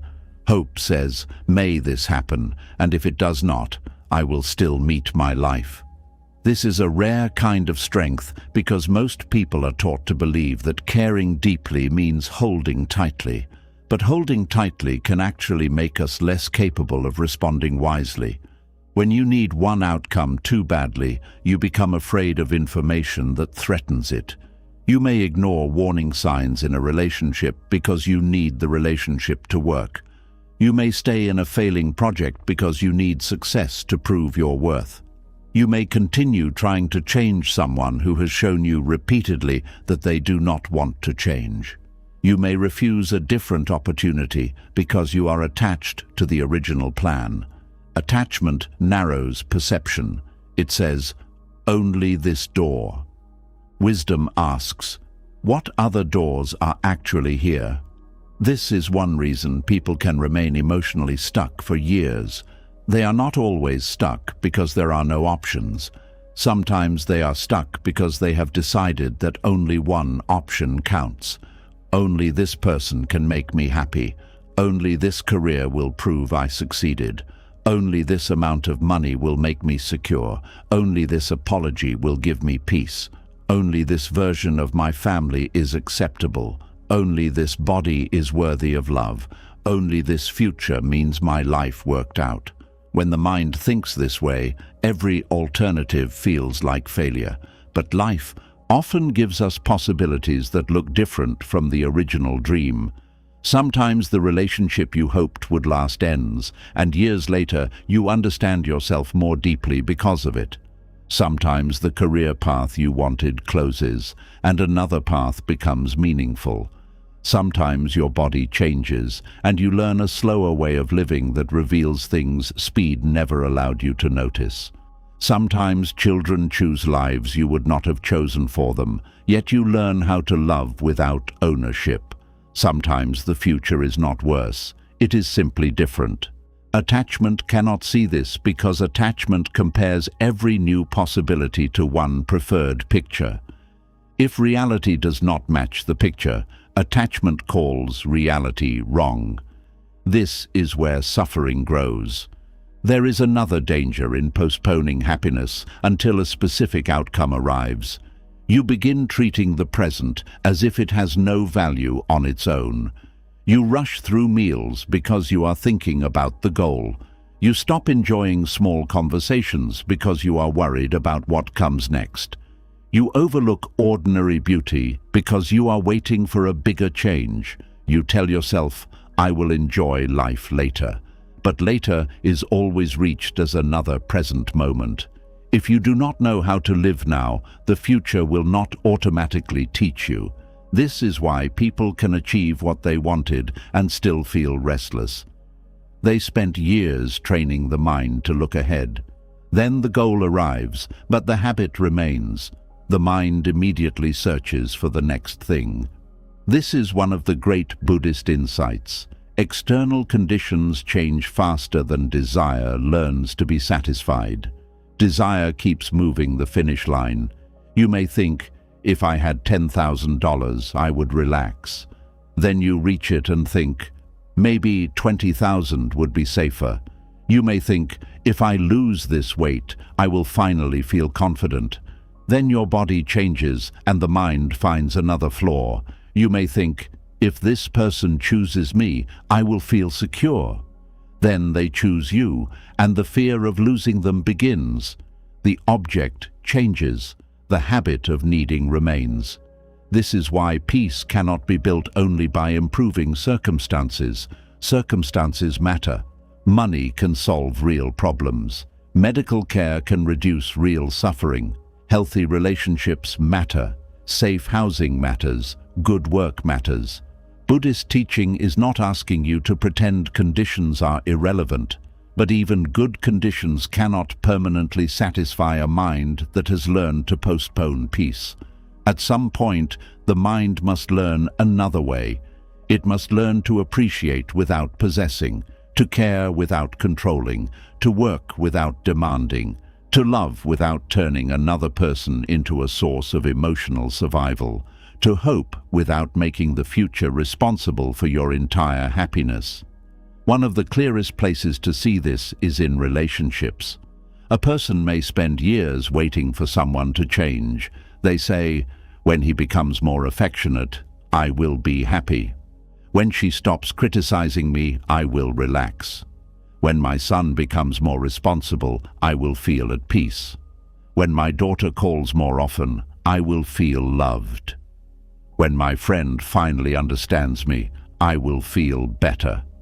The heart waits, but every day you wait for another person to become different, you give them a certain amount of control over your inner life. This does not mean you should tolerate harmful behavior. You may need boundaries. You may need honest conversation. You may need distance. You may need to leave. But you also need to understand what belongs to you and what belongs to them. Their growth belongs to them. Their choices belong to them. Their level of awareness belongs to them. Your response belongs to you. When you confuse these things, hope becomes exhausting. You keep trying to produce another person's transformation. You explain more. You sacrifice more. You wait more. You forgive the same pattern again. You tell yourself, maybe next time. Sometimes patience is wise. Sometimes people do change. But hope becomes attachment when you stop responding to who the person actually is because you are too committed to who they might become. You are no longer in relationship with reality. You are in relationship with potential. Potential can be beautiful, but you cannot build your entire emotional life on it. This is why acceptance and hope must work together. Acceptance says, this is who they are right now. Hope says, perhaps they may grow. Attachment says, they must grow because otherwise I cannot be okay. That last sentence creates suffering. The same thing happens with money. Financial hope can be practical. You save, you work, you plan, you invest carefully, you reduce unnecessary expenses, you look for opportunities. All of this can be wise. But attachment begins when money becomes the condition for every form of peace. I cannot enjoy anything until I earn more. I cannot feel successful until I reach this number. I cannot rest because I must get ahead. Then life becomes an endless calculation.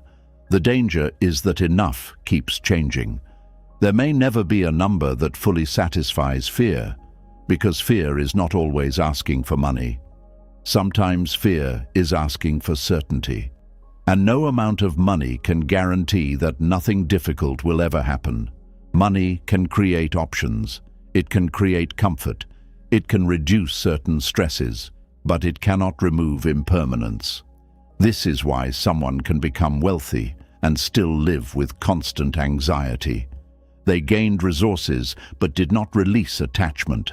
A peaceful relationship with money requires both responsibility and perspective. You prepare for tomorrow without abandoning today. You save without becoming unable to enjoy what is already sufficient. You understand that financial security has value, but you do not make your human worth equal to your bank balance. Health creates perhaps the deepest challenge because the body matters so much. When we are ill, it is natural to want recovery. There is nothing spiritual about refusing treatment or pretending pain is pleasant. You should seek care where care is needed. You should support the body. You should take medicine when appropriate. You should follow useful advice. But even here, attachment can create a second kind of suffering. The mind may say, "I will start living again when I feel like my old self." Then months or years can pass while life remains postponed. Perhaps the body does improve. Perhaps it improves partly. Perhaps it changes permanently. You cannot know. The question becomes, is there any form of life available now? Can you appreciate what the body can still do? Can you connect with people? Can you notice beauty? Can you learn? Can you give kindness? Can you rest without feeling guilty? Can you create meaning within current limits? This is not giving up on recovery. It is refusing to make recovery the only doorway into life. There is enormous compassion in that. Many people punish their present body because it is not the body they hope to have. They compare today with 10 years ago. They say, "I used to be able to do this." That may be true. Grief over physical change is real. But if comparison becomes constant, every current ability feels insufficient. Buddhist wisdom asks you to meet the body that is here, not because it is perfect, because it is the only body through which this moment is being lived. The same pattern appears with age. People postpone peace because they believe some future stage will finally feel complete. Young people think adulthood will solve insecurity. Adults think financial stability will create peace. Parents think peace will come when the children become independent. Workers think retirement will bring freedom. Retired people may look backward and wish they had appreciated the years they rushed through. The mind keeps moving peace to another stage, but every stage contains its own uncertainty. There is no final arrangement of life where nothing changes anymore. If you wait for that, you are waiting for something that conditioned existence cannot provide. This does not mean you should stop planning for the future. Planning is different from living in the future. You can make a plan today while remaining present today. You can save for retirement and still enjoy dinner. You can work toward recovery and still appreciate a conversation. You can build a career and still notice the people around you. You can hope for love and still treat your current life as valuable. The practice is not choosing between present and future. It is refusing to sacrifice the present completely to the future. There is a simple question that reveals attachment quickly. If this does not happen, do I believe my life can still contain meaning? Sit with that question. If the person does not return, can life still contain meaning? If the promotion does not come, can life still contain meaning? If your child makes a choice you dislike, can your life still contain peace? If your body never returns exactly to what it was, can there still be moments worth living? If the dream changes, can another form of life still matter? This question may frighten you because attachment wants to answer no. It wants the desired outcome to be irreplaceable. But wisdom slowly teaches, I may grieve deeply if this does not happen. I may need time. I may have to rebuild. But my entire capacity for meaning does not disappear with one outcome. That realization makes hope healthier. You can still want the thing. You simply stop worshipping it. This is important because attachment often turns desired outcomes into idols. We believe they contain everything we are looking for. The partner contains love. The money contains safety. The achievement contains worth. The healthy body contains freedom. The apology contains peace. But no single thing can carry all of that. A person can love you and still not remove every insecurity. Money can help you and still not remove mortality. Achievement can feel satisfying and still not give permanent self-worth. Health can give freedom and still not prevent change. An apology can bring relief and still not erase the past. When you ask one outcome to give you everything, you burden it with an impossible job. Then even receiving it may disappoint you. This is why Buddhist teachings encourage non-clinging. Non-clinging does not mean indifference. This is one of the most misunderstood ideas. People hear detachment and think it means becoming cold, but true non-clinging can actually make love more honest. When you do not need someone to complete you, you can see them more clearly. You can love them without constantly fearing what they might take away. You can support them without controlling their path. You can enjoy their presence without pretending it must last forever. You can appreciate something deeply precisely because you understand it is not yours to keep permanently. That is a tender form of love. Clinging says, "Stay because I need you to protect me from pain." Love says, "I am grateful you are here." There is a great difference. The same is true of success. Clinging says, "I must succeed or I am worthless." Healthy ambition says, "I will give my best because this matters to me." One is driven by fear, the other can be driven by purpose. You may work equally hard in both cases, but the inner experience is completely different. When effort is tied to identity, every setback feels like a personal attack. When effort is tied to purpose, setbacks become information. You ask, "What can I adjust?" instead of, "What is wrong with me?" This creates resilience. You are no longer emotionally destroyed every time the path changes. Buddhist wisdom is full of this flexibility because everything depends on conditions. When conditions change, wise action changes with them. You do not cling to yesterday's strategy simply because you wanted it to work. You respond to what is true now. This applies to dreams too. People sometimes believe that giving up one dream means giving up on themselves. But sometimes letting a dream change is wisdom. Maybe the dream was created by a younger version of you. Maybe your priorities have changed. Maybe life revealed information you did not have before. Maybe another direction now fits better. There is no virtue in suffering forever for a future that no longer belongs to you. You are allowed to revise your life. You are allowed to want something different. You are allowed to stop chasing something that once mattered. You are allowed to say, "I still respect the person I was when I wanted this, but I do not have to want it forever." That is not failure. That is awareness. Attachment is often afraid to change direction because it thinks change means the previous effort was wasted. But no sincere effort is automatically wasted. You may have learned patience, skill, courage, humility, discernment. You may have discovered your limits. You may have learned what truly matters. The outcome is not the only thing produced by the journey. This insight reduces desperation. You stop asking every experience, "Did I get what I wanted?" You begin asking, "What did this reveal?" That is a much richer question. Another sign that hope has become attachment is constant mental bargaining. If this works out, I promise I will finally be grateful. If they come back, I will never complain again. If I recover, I will appreciate life. If I get this opportunity, everything will be different.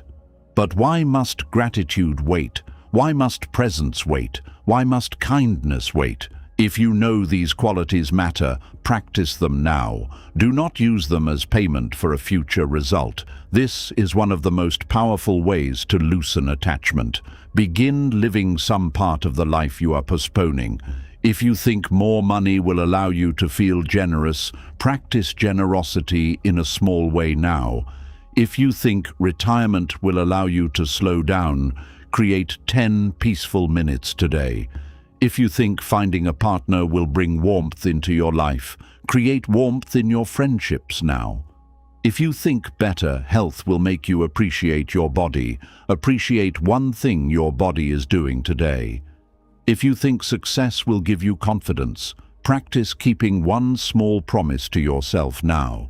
Do not wait for the future to deliver qualities. That can begin in the present.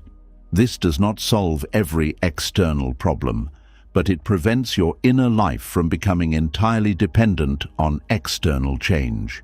There is also a deep fear beneath attachment. What if I let go and then I stop trying?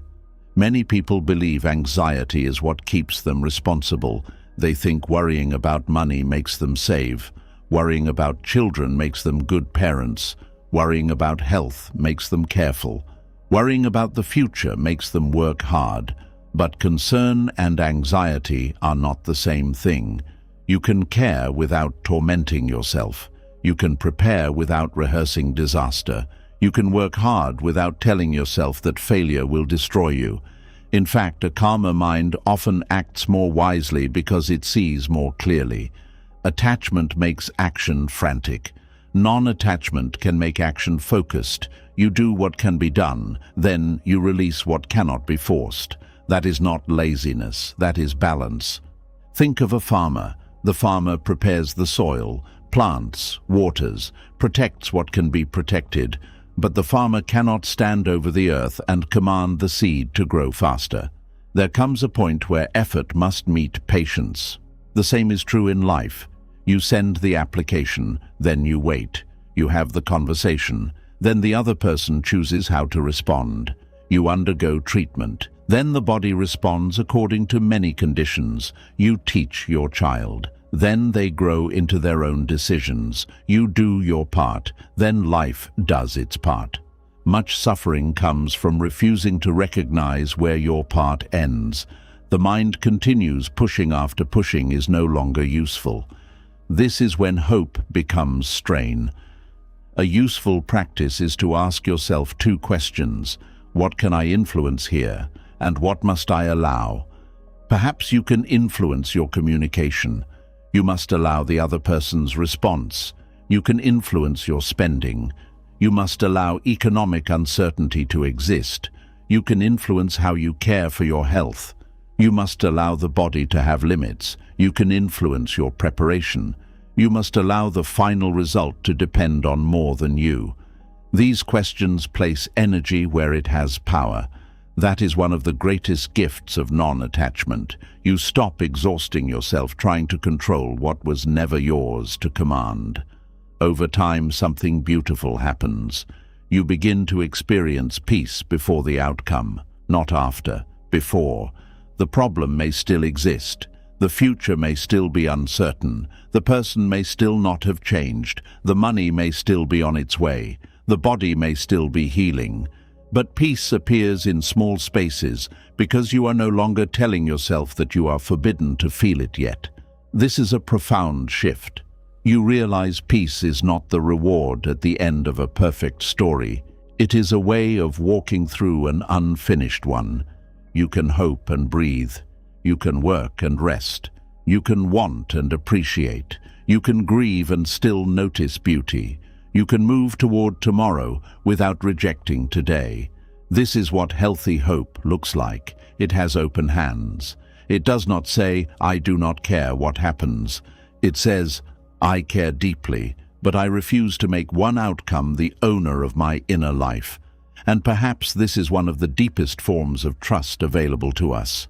Not trust that everything will happen exactly as we wish, but trust that life can still be lived even when it does not. You can say, I hope this works. And also, if it does not, I will listen to what life is asking next. You can say, I hope they change. And also, I will not abandon myself while waiting. You can say, I hope my health improves. And also, I will not hate the life that is here today. You can say, I hope more money comes. And also, I will not treat this entire season as worthless. This is where hope becomes lighter. It stops pulling you away from the present. It begins walking beside you instead. And once hope is no longer carrying the demand that life must become a particular way before you can be peaceful, another painful question begins to lose its power. The question that rises whenever hardship arrives and whispers, why is this happening to me? Because the moment you stop believing that life owes you one specific future, you also begin to see that difficulty is not always personal. Sometimes suffering is simply part of being human, and the freedom that comes from no longer asking, why me, can be deeper than you expect. And once hope becomes lighter, Once you can want something without making your entire peace depend on it, another burden begins to loosen. You stop looking at every hardship as proof that life has personally chosen you for suffering. You stop reading every delay, loss, betrayal, illness, or disappointment as a private message saying, "You have been forgotten." And this matters because one of the heaviest questions the mind can carry is not simply, "Why is this happening?" It is, "Why is this happening to me?" That question sounds innocent, but it carries something powerful underneath it. It quietly assumes that life should have made an exception for you. It assumes that difficulty belongs somewhere else. It assumes that other people may suffer, but your suffering requires a special explanation. And the moment the mind begins thinking this way, pain becomes personal in a second, deeper sense. Now you are not only hurting, you also feel singled out. This is where suffering doubles. The first layer is what actually happened. The second layer is the story that life has treated you differently from how it should have. You lose someone, and grief is the first pain. Then the mind says, "Why did this have to happen to me?" You become ill, and the body suffers. Then the mind says, "What did I do to deserve this?" A relationship ends, and the heart aches. Then the mind says, "Why am I always the one who gets hurt?" A plan fails, and disappointment comes. Then the mind says, "Why does nothing ever work for me?" The event is painful enough, but personalization turns pain into a judgment about your place in the world. Now it feels as though life itself has turned against you. Buddhist wisdom offers a radically different view. Difficulty is not evidence that you have been singled out. It is part of conditioned existence. Everything that depends on causes and conditions is unstable. Bodies change, relationships change, plans change, fortunes change, people change, health changes, emotions change, circumstances change. This is not punishment. This is the nature of life. That truth may sound cold at first, but it can become deeply comforting. You are not cursed because life changed. You are not abandoned because someone left. You are not being punished because illness appeared. You are not forgotten because a plan failed. You are living inside the same changing world that every human being lives inside. This does not make your pain small. It makes your pain less lonely. There is a strange relief in realizing this is not only happening to me. Somewhere another person is grieving. Somewhere another person is waiting for medical results. Somewhere another person is worried about money. Somewhere another person is losing a relationship they thought would last forever. Somewhere another person is wondering what comes next. When you suffer, the mind often creates the illusion that you are isolated from the rest of humanity. It says, "Nobody understands." Sometimes the details of your experience are unique, but the basic human feelings are not. Fear is ancient. Grief is ancient. Loneliness is ancient. Uncertainty is ancient. Disappointment is ancient. You are not the first person to sit in a dark room wondering how life became so different from what you expected. And strangely, this can bring peace. Not because suffering becomes pleasant, because the feeling of being personally targeted begins to weaken. There is a difference between saying, "Life contains suffering," and saying, "Life is doing this to me." The first is painful but spacious. The second creates an enemy. When life becomes an enemy, every new difficulty feels like another attack. The car breaks down and you think, "Of course, one more thing." A bill arrives and you think, "Life never gives me a break." Someone cancels plans and you think, "People always disappoint me." The body feels tired and you think, "Everything is going wrong." Notice how quickly separate events begin joining into one story. The story is, life is against me. Once the mind believes that story, it searches for proof. Every inconvenience becomes evidence. Every delay becomes evidence. Every rejection becomes evidence. Meanwhile, moments that do not fit the story disappear from attention. The kind message, the meal you enjoyed, the person who helped, the problem that did get solved, the ordinary morning that passed peacefully. The body functions that are still working. the opportunity that did appear. The mind does not notice them because it has already decided what kind of story it is living inside. This is one reason the question "why me?" can become dangerous. It trains attention toward persecution. You begin interpreting life instead of experiencing it. A difficult event no longer stays an event. It becomes a verdict. Buddhist practice invites you to step back from this. Instead of asking, "Why me?" you can ask, "What is happening?" That sounds simple, but the difference is enormous. Why me creates identity.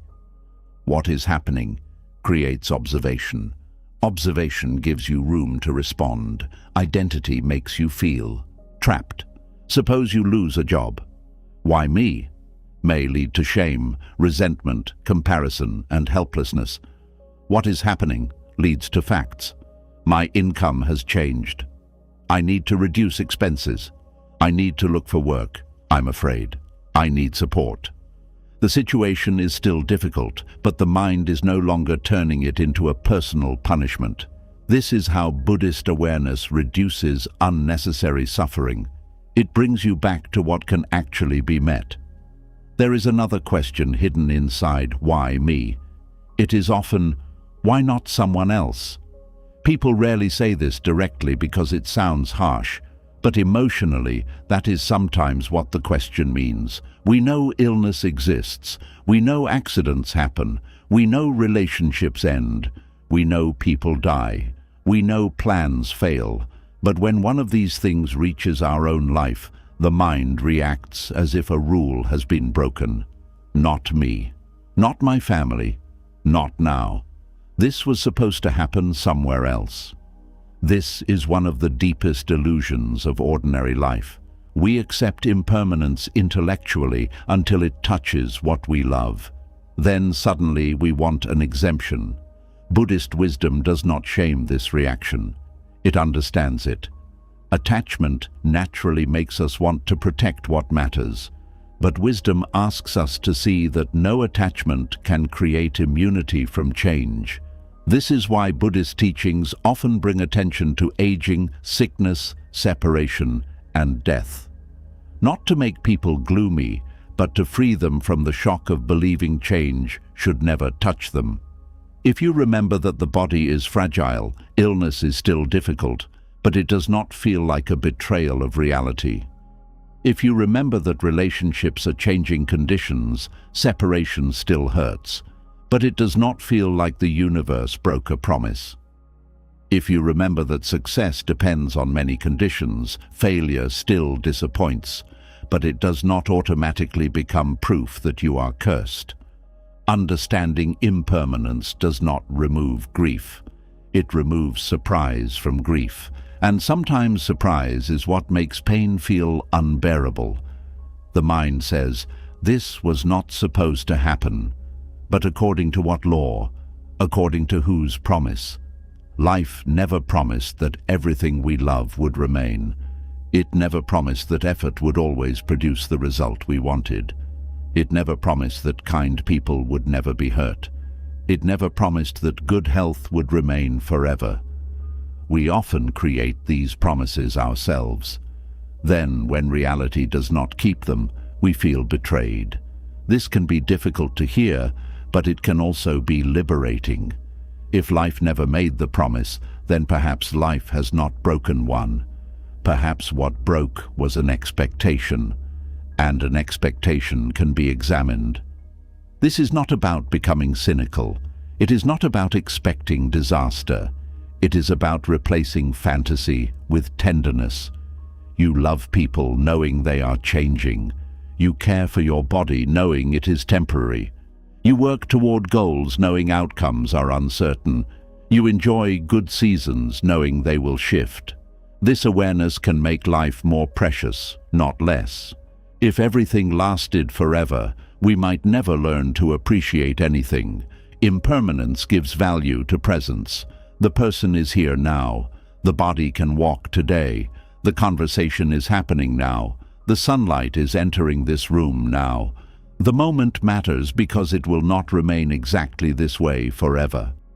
This is one of the strange gifts hidden inside the Buddhist understanding of change. The same truth that explains suffering also deepens gratitude. When you stop asking, "Why me?" another question becomes possible. Why not appreciate this while it is here? There is also a deep connection between "why me" and comparison. You look at someone else and think, they do not have to deal with this. Maybe they appear healthy, maybe their marriage looks peaceful, maybe their children seem successful, maybe they have money, maybe they seem lucky. Then your pain feels more unfair.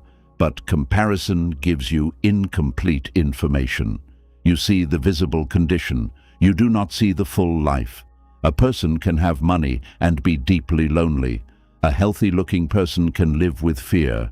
A happy family can carry private conflict.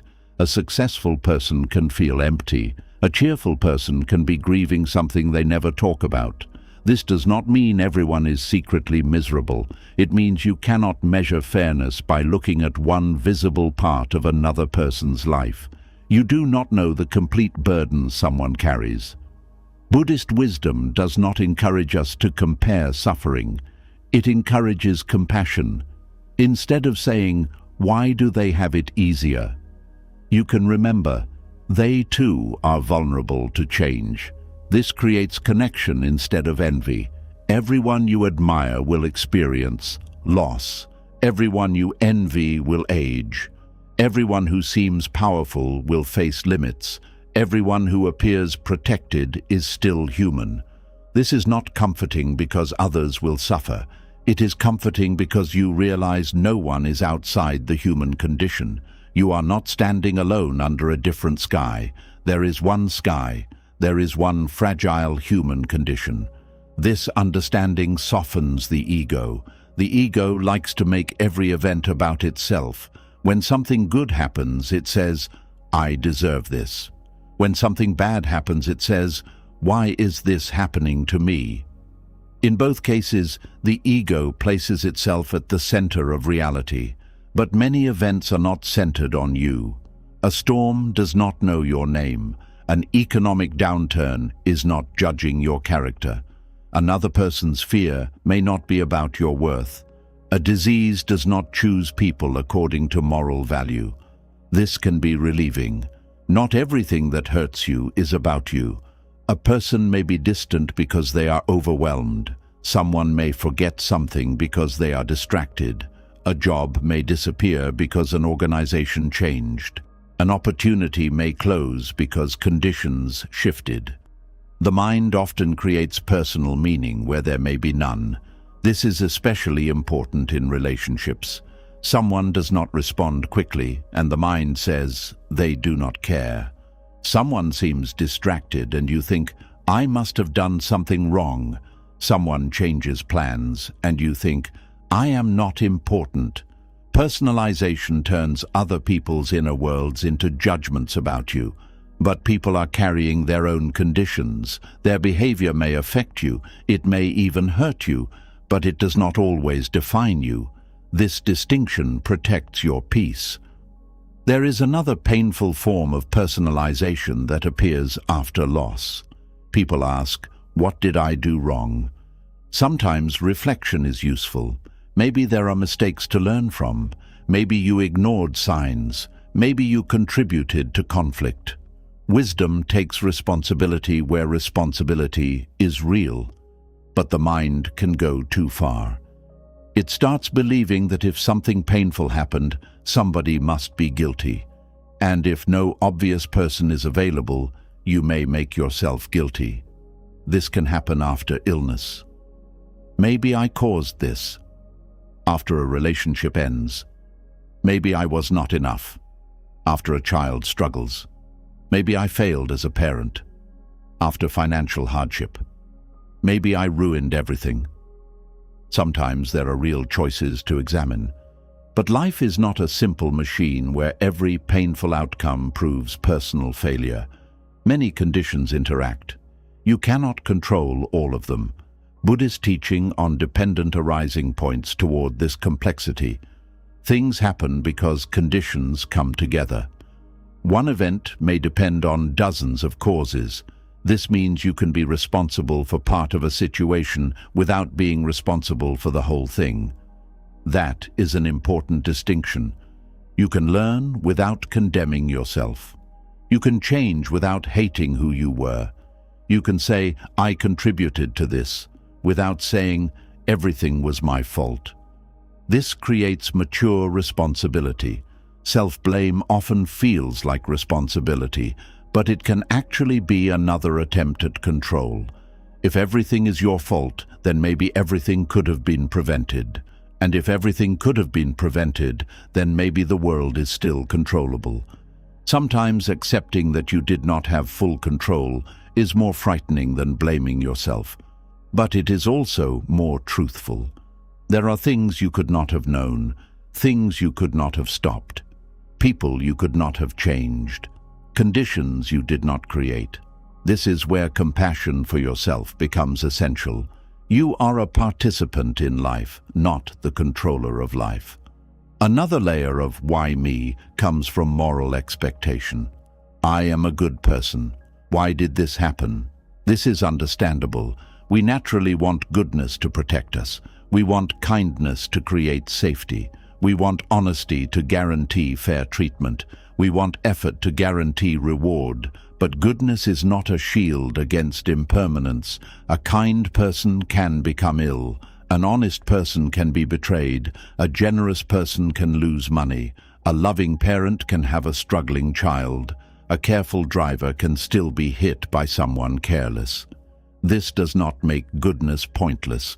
Goodness has value because of what it creates in the mind and in relationships, not because it purchases immunity from pain.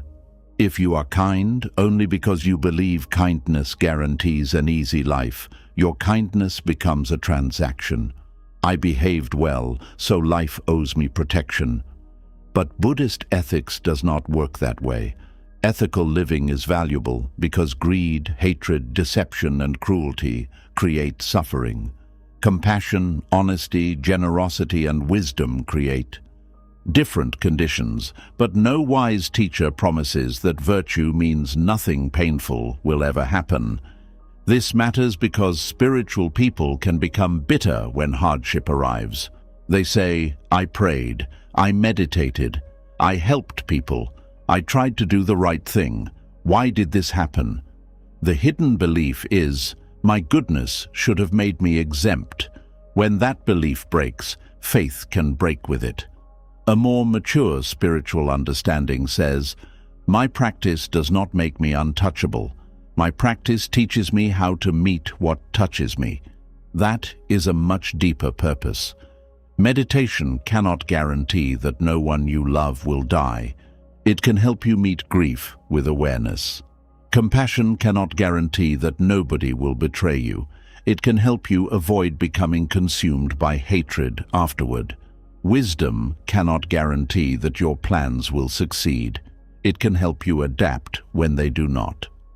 Spiritual practice does not always change what arrives. Often it changes the mind that receives it. And that may be more valuable than we first realize. There is also a danger in seeing hardship as punishment. When something painful happens, people sometimes believe life is correcting them. What did I do to deserve this? This way of thinking can create deep shame. It can also make suffering harder to bear because now pain feels morally deserved. But not every hardship is punishment. Aging is not punishment. Sickness is not automatically punishment. Loss is not automatically punishment. Difficulty is part of conditioned life. This does not mean actions have no consequences. Choices matter. If you repeatedly act carelessly, consequences may follow. If you harm people, relationships may break. If you ignore your health, problems may increase. Cause and effect matters. But cause and effect is different from believing every painful event is a moral sentence against you. That distinction is important. Buddhist karma is often misunderstood as a simple system where every difficult event means you did something bad. That is too simplistic. Life is shaped by countless conditions. You do not need to interpret every painful moment as proof of personal guilt. Sometimes the compassionate response is simply, "This is difficult." Nothing more. No accusation, no cosmic story, no self-condemnation. Just, "This is difficult." There is great relief in simplicity. Another reason why me creates suffering is because it keeps attention fixed on what has been taken rather than what remains possible. The question looks backward. It asks for justification. It often keeps you in the position of the wounded person. But at some point, another question becomes more useful. Now what? This does not disrespect the pain. It gives the pain somewhere to go. Why me? May have no answer. Now what? Often does. You lost something. Now what needs care? You were betrayed. Now what boundary is needed? You became ill. Now what support can you seek? A plan failed. Now what can you learn? Someone left. Now what part of yourself needs rebuilding? This is the movement from victimhood toward participation. Be careful here. Being harmed is real. If someone harmed you, you were harmed. Calling attention to participation does not erase what happened. It simply means the event does not have to own every future choice. There is a difference between being a victim of an event and building your permanent identity around victimhood. An event can happen to you, but eventually life is asking something from you again. What will you do with what remains? That question restores agency. Agency does not mean control over everything. It means recognizing the areas where choice still exists. You may not choose what happened. You may choose whether to seek help. You may choose whether to speak honestly. You may choose whether to rest. You may choose whether to forgive yourself. You may choose whether to keep repeating the same pattern. You may choose whether your pain becomes cruelty or understanding. This is where hardship can deepen wisdom without needing to be romanticized. You do not have to say, "I am glad this happened." Maybe you are not. Maybe you never will be. But you can still say, "Since this happened, how will I live now?" That question is alive. There is another quiet peace in realizing that suffering does not mean you have been abandoned. When people go through difficulty, they often interpret silence as abandonment. No solution comes quickly. No one understands completely. The future remains uncertain. They think, "I am alone." But being unable to see the path is not the same as having no path. Being in pain is not proof that life has rejected you. Sometimes difficulty narrows the mind so much that it cannot see support already present. A friend checking in, a doctor trying to help, a stranger offering kindness, a meal on the table, a place to sleep, a breath. These things do not erase the problem, but they remind you that the problem is not the whole world. Buddhist practice trains attention to hold suffering and support at the same time. This hurts, and I am still breathing. I am afraid, and someone cares about me. I do not know what comes next, and this moment is still here. I lost something important, and I have not lost everything. This is not positive thinking. It is complete thinking. Pain tends to narrow. Wisdom widens. Another way to move beyond "why me" is through compassion for others. When you have suffered, you suddenly understand things you could not understand before. After grief, you hear another grieving person differently. After illness, you understand fear in a new way. After betrayal, you recognize the confusion in someone else's eyes. After financial hardship, you become less quick to judge people struggling with money. Pain can make the heart bitter, but it can also make the heart wider. This is one of the choices suffering presents. You can say, "Because I suffered, I trust no one." Or you can say, "Because I suffered, I understand people more deeply." You can say, "Life was cruel to me, so I will become hard." Or you can say, "I know what pain feels like, so I do not want to add more of it." This does not happen automatically. Suffering does not automatically make people wise. Some suffering makes people angry. Some makes people fearful. Wisdom comes from how suffering is understood. Buddhist compassion begins with the recognition that all beings want happiness and fear pain. When you see this clearly, your private suffering joins a larger human story. You stop being the only person in the room who hurts. You begin noticing the suffering behind other people's behavior, the impatient cashier, the angry driver, the distant friend, the worried parent, the tired nurse, the lonely neighbor. This does not mean tolerating abuse. It means seeing humanity where the ego once saw only offense, and this can soften the world. There is a meditation practice sometimes expressed through the simple wish, "May all beings be free from suffering." Think about what that means when you are hurting. Instead of asking, "Why me?" you recognize, many people are carrying something today. You do not use others' suffering to minimize your own. You use it to reconnect. My heart hurts, and many hearts hurt. I am afraid, and many people know fear. I am grieving, and grief belongs to humanity. This shared vulnerability can create strange peace. Your pain is still yours, but you are no longer alone inside it. There is also freedom in seeing that life does not need to be fair in every moment for you to live with dignity. Fairness matters in human systems. We should work toward justice. We should challenge cruelty. We should protect vulnerable people. But emotionally, if you require every event to feel fair before you can be peaceful, you will suffer continuously. Life contains unevenness. Some people receive more help. Some receive less. Some begin with advantages. Some begin with burdens. You can work to improve unfair conditions without demanding that reality erase every difference before you allow yourself peace. This is a difficult balance. Fight what can be changed.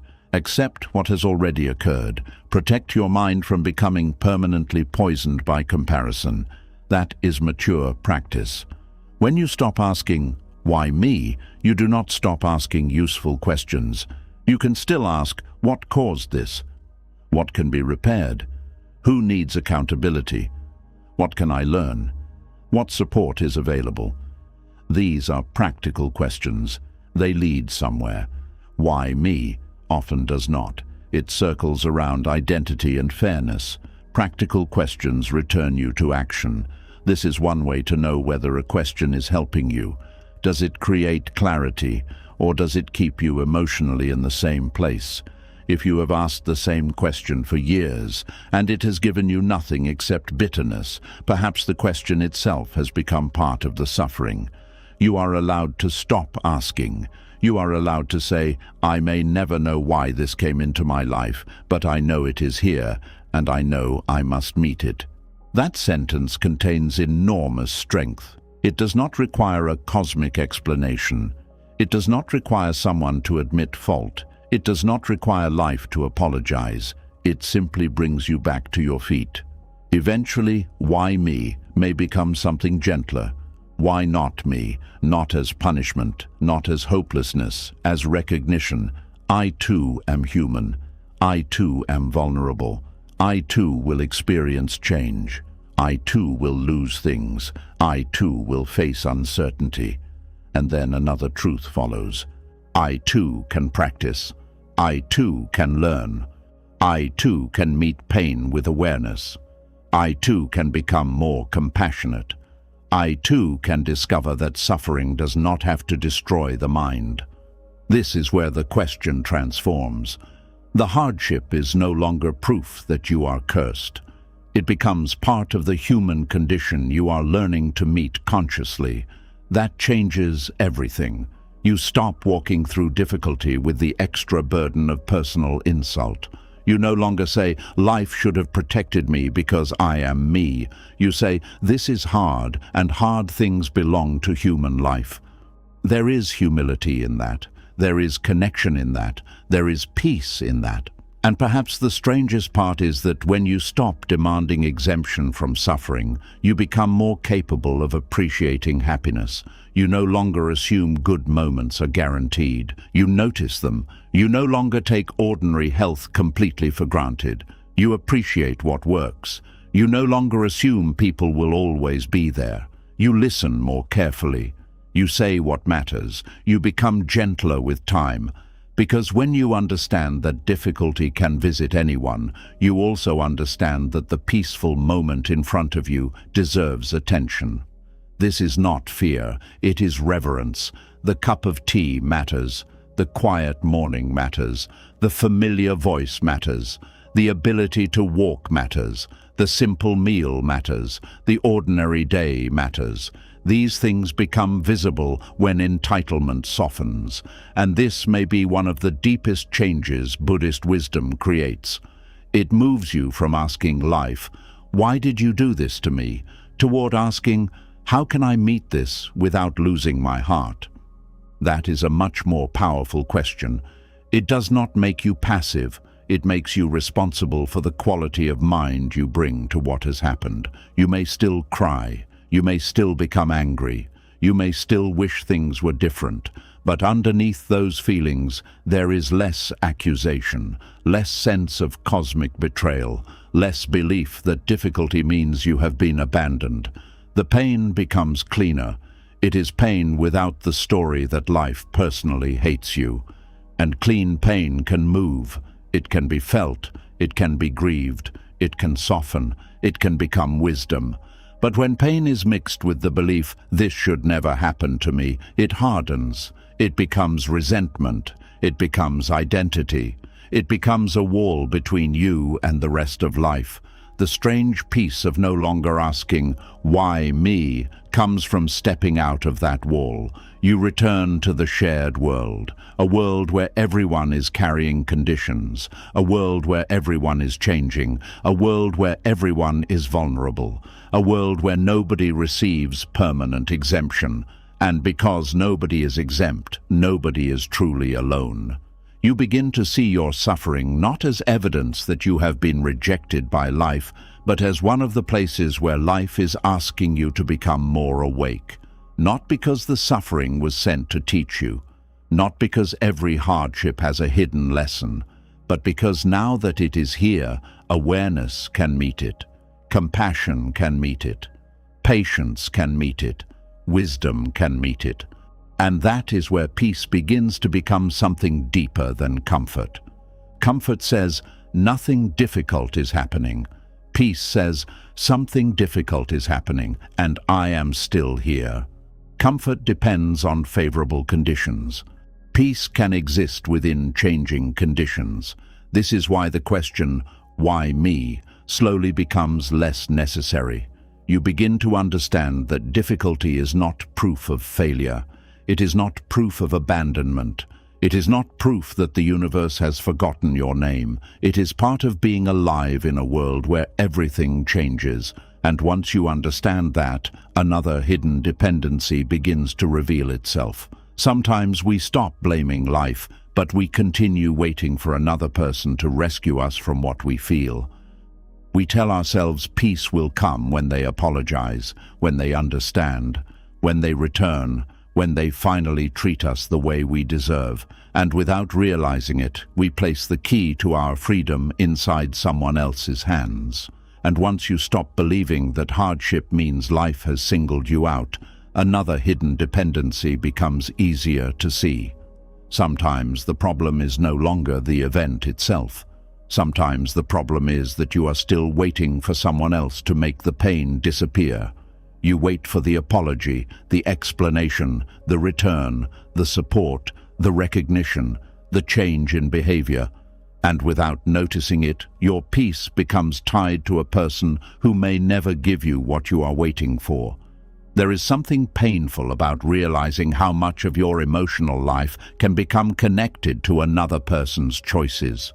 Someone hurts you, and you tell yourself, "I will feel better," when they apologize. Someone misunderstands you, and you think, "I will be at peace when they finally understand my side." Someone leaves, and part of you keeps saying, "I will be okay when they come back." Someone treats you poorly, and you wait for the day they suddenly see your worth. Someone does not support you, and you keep believing that one day they will become the person you needed all along. These hopes can be very quiet. They do not always sound desperate. Sometimes they sound reasonable. I just want closure. I just want them to understand. I just want an apology. I just want them to treat me right. But look more closely. What happens if they never do? What happens if the person who hurt you never apologizes? What happens if the person who misunderstood you keeps misunderstanding you? What happens if the person who left never returns? What happens if the parent you needed never becomes emotionally available? What happens if the child you raised never fully appreciates your sacrifices? What happens if the partner you love never learns to communicate in the way you hoped? Does your peace remain suspended forever? This is where the need to be rescued becomes dangerous. Rescue does not always look like someone physically coming to save you. Emotional rescue can be much more subtle. It is the belief that another person's action must happen before your nervous system is allowed to settle. Their words become medicine. Their attention becomes proof of your worth. Their apology becomes permission to heal. Their return becomes permission to move forward. Their approval becomes permission to trust yourself. And slowly, your inner life begins waiting outside someone else's door. Buddhist wisdom points toward another possibility. Inner freedom begins when you stop making another person's behavior the final authority over your emotional state. This does not mean other people do not matter. They matter deeply. Human beings need connection. Support matters. Love matters. Kindness matters. Healthy relationships matter. An apology can be healing. Understanding can be beautiful. Reconciliation can change a life. But there is a difference between receiving these things with gratitude and believing you cannot be whole without them. One is relationship. The other is dependency. Dependency says, "You must do this so I can be okay." Freedom says, "I hope you do this, but my entire life cannot remain frozen until you decide." This is difficult because many wounds were created in relationship. Naturally, the mind believes they must also be healed by the same relationship. If they hurt me, they should fix it. That makes sense. If someone causes harm, responsibility matters. They should repair what they can. They should apologize if they acted wrongly. They should change harmful behavior. But what if they refuse? This is where wisdom becomes necessary. You cannot force another person to become mature. You cannot force guilt into someone who feels none. You cannot force empathy into someone who avoids self-reflection. You cannot force accountability from someone whose identity depends on believing they are always right. If your healing requires their transformation, your healing may wait forever. This is not fair. But freedom is not always built from fairness. Sometimes freedom begins when you accept. They should have done better, but they did not. Now I must decide what I do with the life that remains. That sentence contains grief, but it also contains power.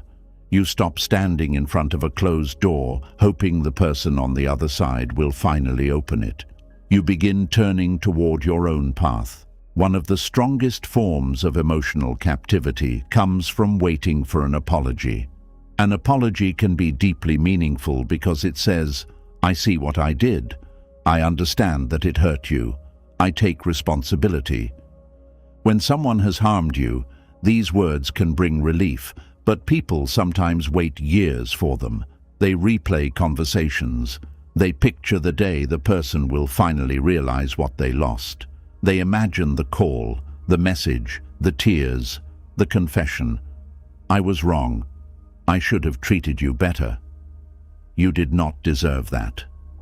The imagined apology becomes emotionally powerful because it seems to promise something greater than words. It promises restoration of dignity. But your dignity was never truly removed by their failure to recognize it. This is important. A person can disrespect you without making you unworthy. They can fail to appreciate you without making you less valuable. They can lie about you without changing the truth of who you are. They can refuse responsibility without proving that your pain was not real. If you need their apology to confirm that you deserved better, then they still control the meaning of what happened. But you can say for yourself, what happened was wrong. You can say, I did deserve better. You can say, their refusal to admit it does not change what I know. This is not arrogance, it is self-trust. Sometimes healing begins when you stop asking the person who damaged your confidence to be the one who restores it. There is another form of rescue hidden inside the need to be understood. You may have experienced this many times. You try to explain how something affected you. The other person disagrees. So you explain again. You change your words. You give examples. You speak more carefully. You send a long message. You think, if I explain it perfectly, they will finally understand. But they do not. Then you become more frustrated. You start defending your feelings. You present more evidence. And eventually, you realize you are no longer having a conversation. You are asking someone for permission to experience what you experienced. This is exhausting. Not everyone will understand you. Some people cannot understand because their experience is different. Some do not want to understand because it would challenge their self-image. Some are emotionally limited. Some hear only what protects them. Some may understand perfectly and still choose not to acknowledge it. You cannot force understanding. At some point, repeating yourself becomes a form of self-abandonment. You stop listening to your own experience because you are too busy trying to make someone else approve of it. Buddhist practice encourages deep observation. You can ask, do I know what I felt? If you do, that matters. Did this situation harm me? If the answer is yes, you do not need a unanimous vote. Of course, self-reflection is still important. You can be mistaken. You can misunderstand things. Wisdom is not stubbornness. But after honest reflection, if you know what you experienced, you can stop begging another person to validate it. There is freedom in saying, you may never understand me. I do not like that. But I do not need to spend the rest of my life proving myself to you. That is emotional maturity. Another common form of rescue is waiting for someone to return. This can be especially painful after a relationship ends. The person leaves, but the emotional relationship continues in your mind. You check your phone. You wonder whether they miss you. You notice whether they watch your social media. You interpret silence. You interpret small signals. You replay old memories. You ask yourself whether enough time has passed for them to realize what they lost. Part of your life becomes organized around the possibility of return. You may even tell yourself you are moving on while keeping an emotional room prepared for them. This is not foolish. It is attachment. The heart does not release people as quickly as circumstances change. But there is a difference between missing someone and putting your life on hold for them. Missing says, I wish you were here. Waiting says, I cannot fully live unless you come back. That second sentence can steal years. What if they do return? Even then, the return may not create what you hoped. People often miss a memory more than the actual person. They miss who the person was in a certain season. They miss how they felt around them. They miss the future they had imagined. If someone returns without changing the conditions that caused the separation, the same pain may return too. This is why Buddhist wisdom asks you to see what is here, not what longing wants to see. If the person returns, meet who they are now. If they do not, your life must still be allowed to move. You are not required to close your heart. You are required to stop making your heart a waiting room. Sometimes the need for rescue comes from childhood. A person may grow up emotionally unsupported. They were not seen. They were not protected. They were not encouraged. Their feelings were dismissed. They learned early that love must be earned. Then, as adults, they carry an unfinished hope. One day, someone will finally give me everything I did not receive.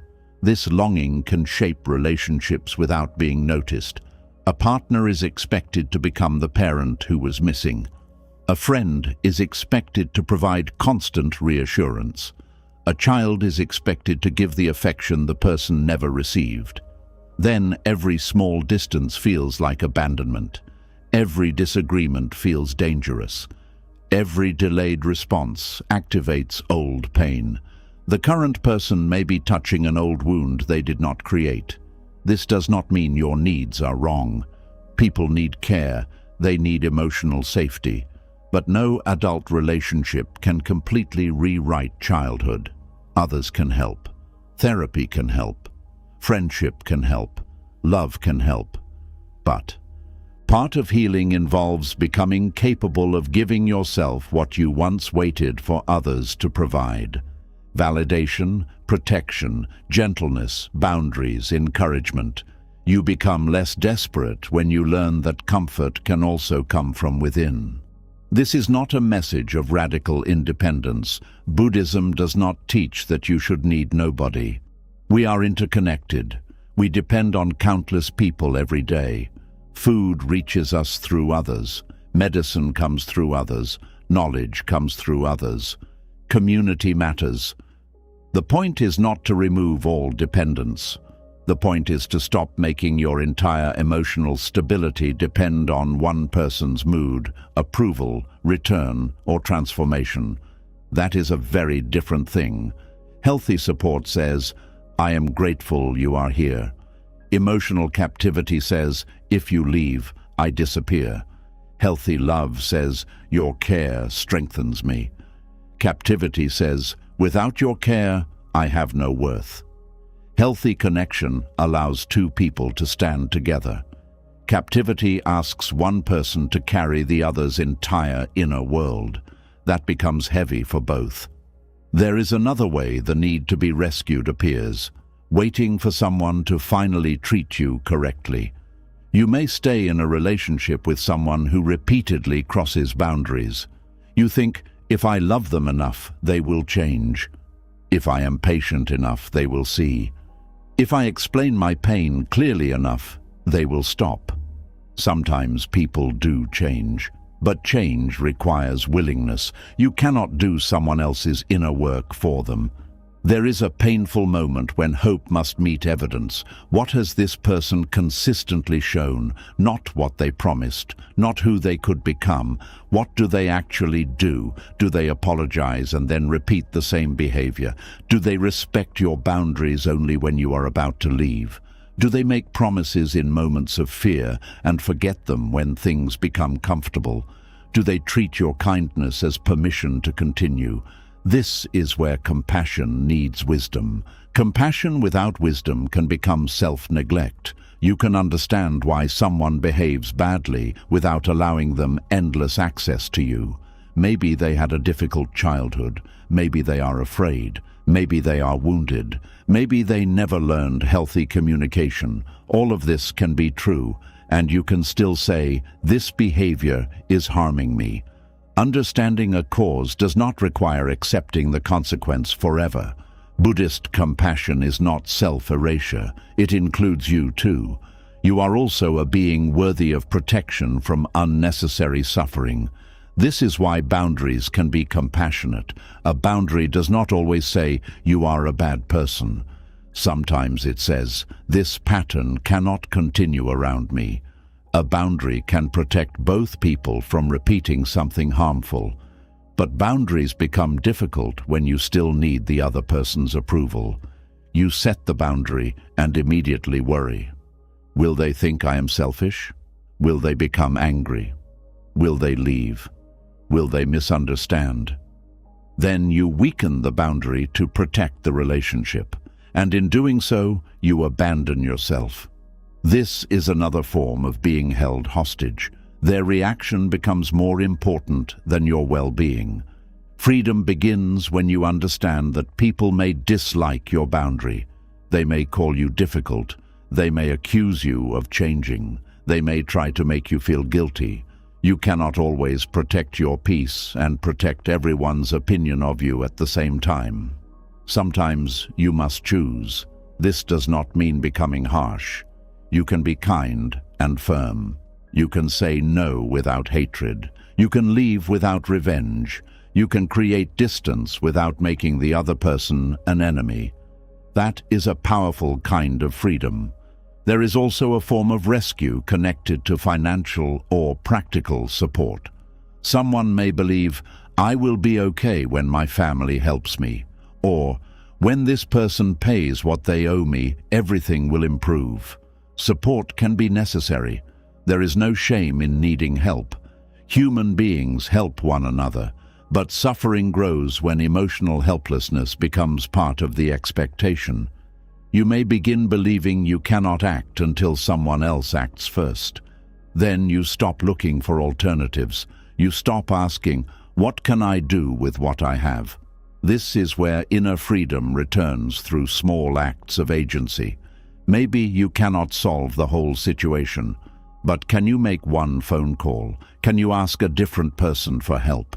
Can you change one expense? Can you learn something? Can you seek professional advice? Can you make one decision without waiting? Freedom often begins very small. The mind wants a rescuer because a rescuer seems to remove uncertainty. Someone will come. Someone will fix this. Someone will tell you what to do. But life does not always provide that figure, and when it does not, you may discover abilities you did not know you had. You learn to make decisions. You learn to sit with discomfort. You learn to trust your judgment. You learn to ask for help without surrendering responsibility. This creates inner adulthood. There is a difference between receiving help and handing over your life. Receiving help says, walk with me. Handing over your life says, carry me because I cannot move unless you do. Sometimes you truly cannot move alone.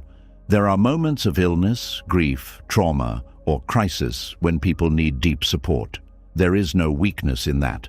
But even in those moments, healing often involves slowly recovering some sense of participation. One choice, one breath, one small action, something that reminds you, I am still here. Buddhist teaching repeatedly returns to this inner capacity, not because the self is completely independent, but because liberation cannot be outsourced. No one can meditate for you. No one can become aware for you. No one can release your clinging for you. Teachers can guide, friends can support, community can hold you, but at some point you must see your own mind. This is why spiritual rescue is also dangerous. Some people wait for a teacher, guru, partner, church, temple, book, or practice to remove all suffering from them. They want something outside to create permanent peace inside. Guidance can be valuable, but no teaching can help if you refuse to practice. You can listen to 1,000 wise words and remain trapped if every insight is treated as something interesting rather than something to live. Freedom becomes real when you begin applying what you know. When anger rises, can you notice it? When attachment appears, can you see it? When the mind begs for someone to fix your feelings, can you pause? This is where the teaching becomes yours. There is another reason people wait to be rescued. Being rescued protects them from responsibility. This can be uncomfortable to admit. If someone else must change first, then you do not have to act yet. My life will improve when my partner changes. My peace will return when my child listens. My confidence will return when my family supports me. My healing will begin when they apologize. These sentences place the beginning of your life somewhere outside you. This can feel safer because action is frightening. If you accept that the other person may never change, then you may have to make a difficult choice. Stay differently. Leave. Adjust expectations. Create boundaries. Build support elsewhere. Grieve what you hoped for. Responsibility can hurt because it removes fantasy, but it also returns power. You cannot control them. You can choose your next step. That may not feel like much at first, but it is enough to begin. Buddhist practice does not promise control. It offers freedom within conditions. This means you may still be connected to difficult people. You may still have responsibilities. You may not be able to leave every situation immediately, but even there, you can begin reclaiming the mind. You can stop arguing internally with every word they say. You can stop taking every mood personally. You can stop expecting emotional nourishment from someone who has repeatedly shown they cannot give it. This is painful, but it can be peaceful. Expectation creates repeated shock. Clarity creates preparation. If you know someone is emotionally limited, you stop approaching them with the same hope every time and then feeling crushed when they behave according to their pattern. You relate to what is real. Maybe you keep the relationship but change what you ask from it. Maybe you share less. Maybe you seek emotional support elsewhere. Maybe you shorten conversations. Maybe you stop discussing topics that always become harmful. This is not punishment. It is wise adjustment.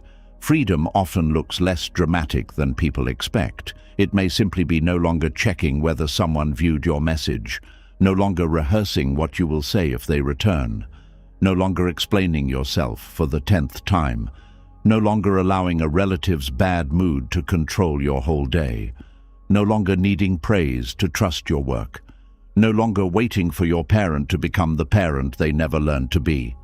These are quiet freedoms, but they change your life. Another powerful step is learning to comfort yourself after disappointment. Most people have an inner voice, but not everyone has trained it to be compassionate. When someone rejects you, the inner voice may immediately say, "See, you are not enough." When someone does not support you, it may say, "Nobody cares." When someone leaves, it may say, "You will always be alone." This inner voice deepens the wound. Now the outside person hurts you, and then you continue the injury from within.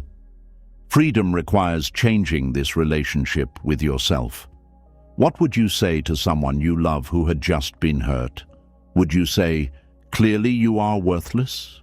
Probably not. You might say, "This hurts, but their decision does not define you." You might say, "Take your time. You deserved honesty. You can survive this. Do not abandon yourself now." Learning to speak inwardly this way is not childish. It is emotional training. It creates an inner refuge, and the more refuge you can create within, the less desperate you become for one particular person to rescue you. This does not make you less loving.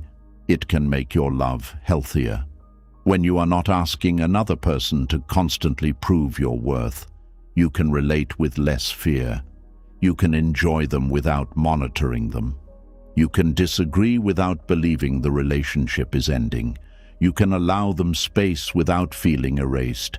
You can hear no without collapsing. This is emotional freedom. Love remains. Clinging weakens. There is also freedom in allowing people to be disappointed with you. Many people are trapped not by someone else's cruelty, but by the need to keep everyone happy. They become rescuers themselves because they are terrified of not being needed. They solve everyone's problems. Say yes when they mean no. Take calls when exhausted. Give money they cannot afford. Carry emotional burdens that do not belong to them. Then resentment grows. Why? Because they secretly hope their sacrifices will guarantee love. If I am always there for them, they will never leave. If I help enough, they will appreciate me. If I make myself necessary, I will be safe. This is another form of emotional dependence. Now you are trying to rescue others so they will rescue you from the fear of rejection. The cycle can continue for years. Buddhist wisdom invites balance. Generosity is beautiful when it is freely given. It becomes painful when it is a hidden bargain. I give, therefore you must love me. I help, therefore you must choose me. I sacrifice, therefore you owe me loyalty. These contracts are often never spoken. Then when the other person fails to meet them, bitterness appears. Freedom means giving consciously. If you cannot give without harming yourself, perhaps you need a boundary. If you give, do not silently turn the gift into a debt. This protects both people. Another deep form of freedom comes from accepting that some relationships cannot give you what you want. This may be one of the hardest truths.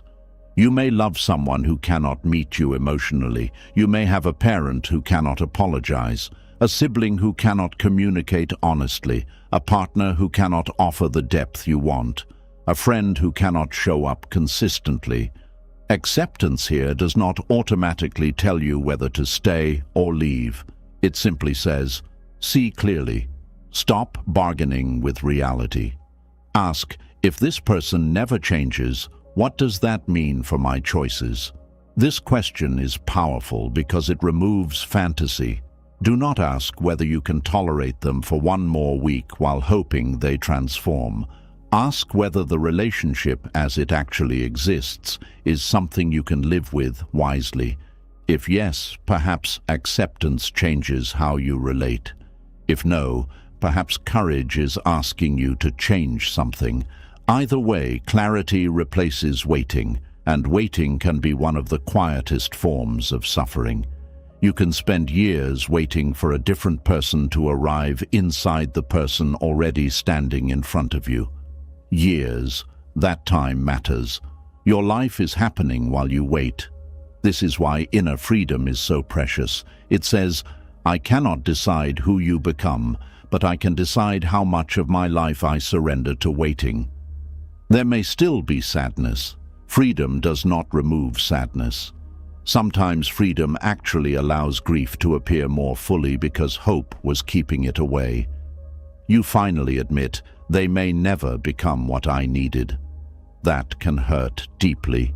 You may grieve the parent you wished you had, the marriage you hoped for, the friendship you thought would last, the apology you deserved, the version of the person you kept waiting to meet. This grief is not failure. It may be the beginning of release. As long as you believe rescue is coming, you remain emotionally attached to the fantasy. When you allow yourself to grieve what may never come, the future begins opening again. Grief says, I wanted this. Acceptance says, it may not happen. Freedom says, and my life is still allowed to continue. That movement is sacred. There is one more subtle form of rescue, waiting for someone to tell you that you made the right choice. People often know what they need to do but cannot move until someone approves. They ask many friends, they ask family, they search online, they keep seeking reassurance. What would you do? Do you think I am wrong? Should I leave? Should I stay? Advice can be helpful, but eventually no one else can live the consequence for you. There comes a point where you must listen inwardly.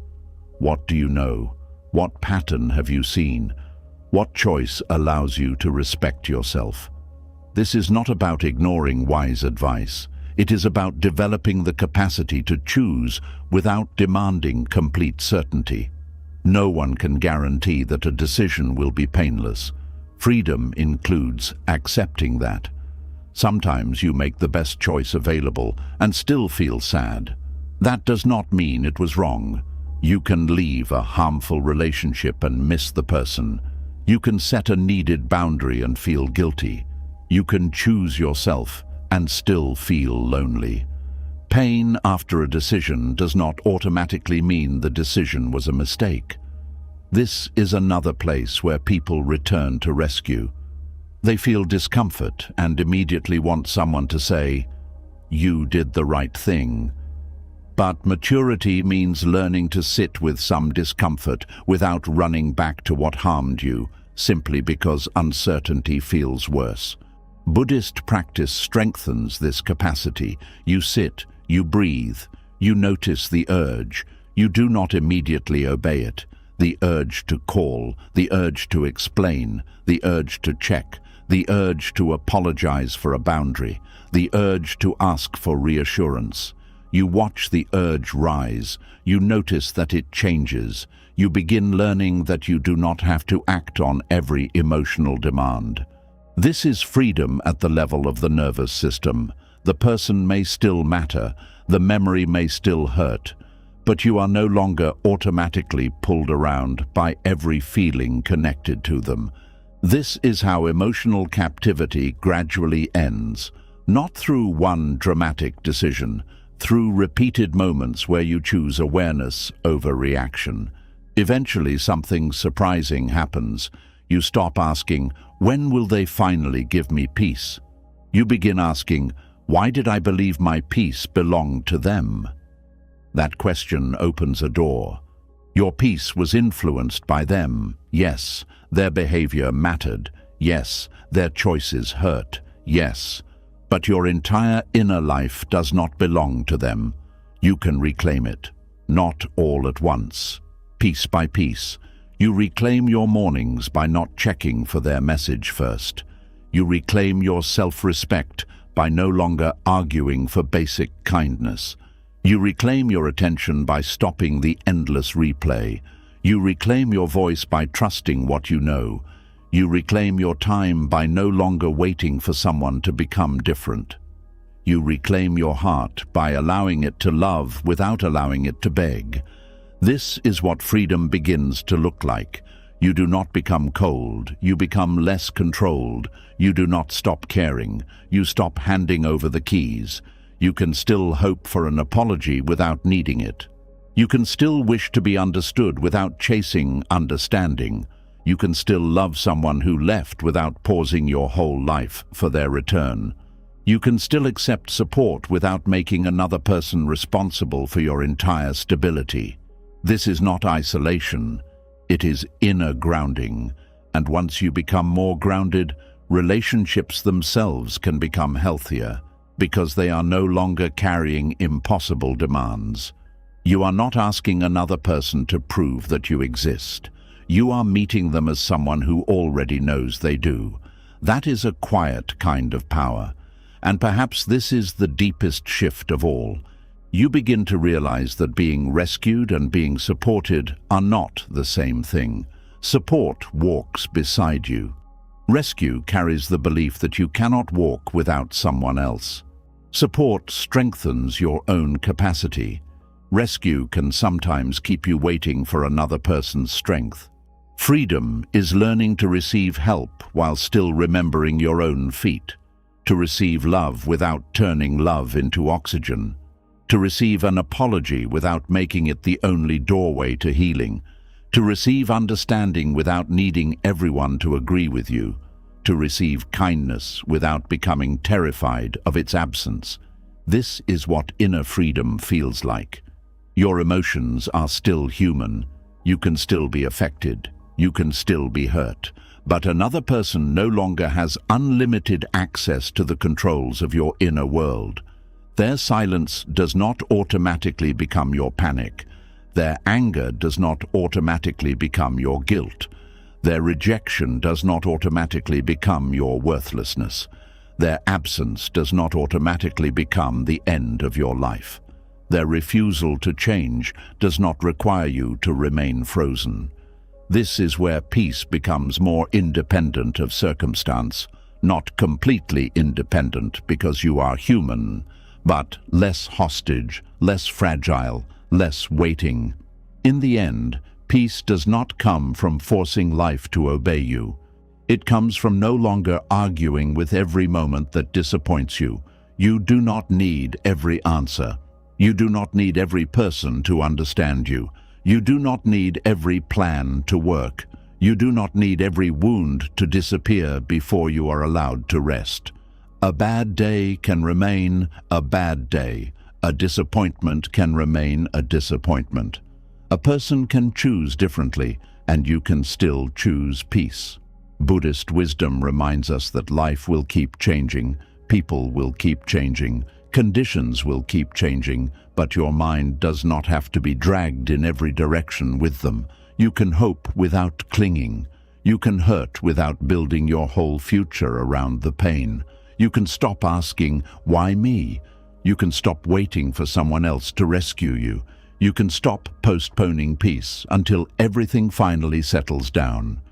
The deepest freedom begins when you realize that peace is not the reward you receive after life becomes perfect.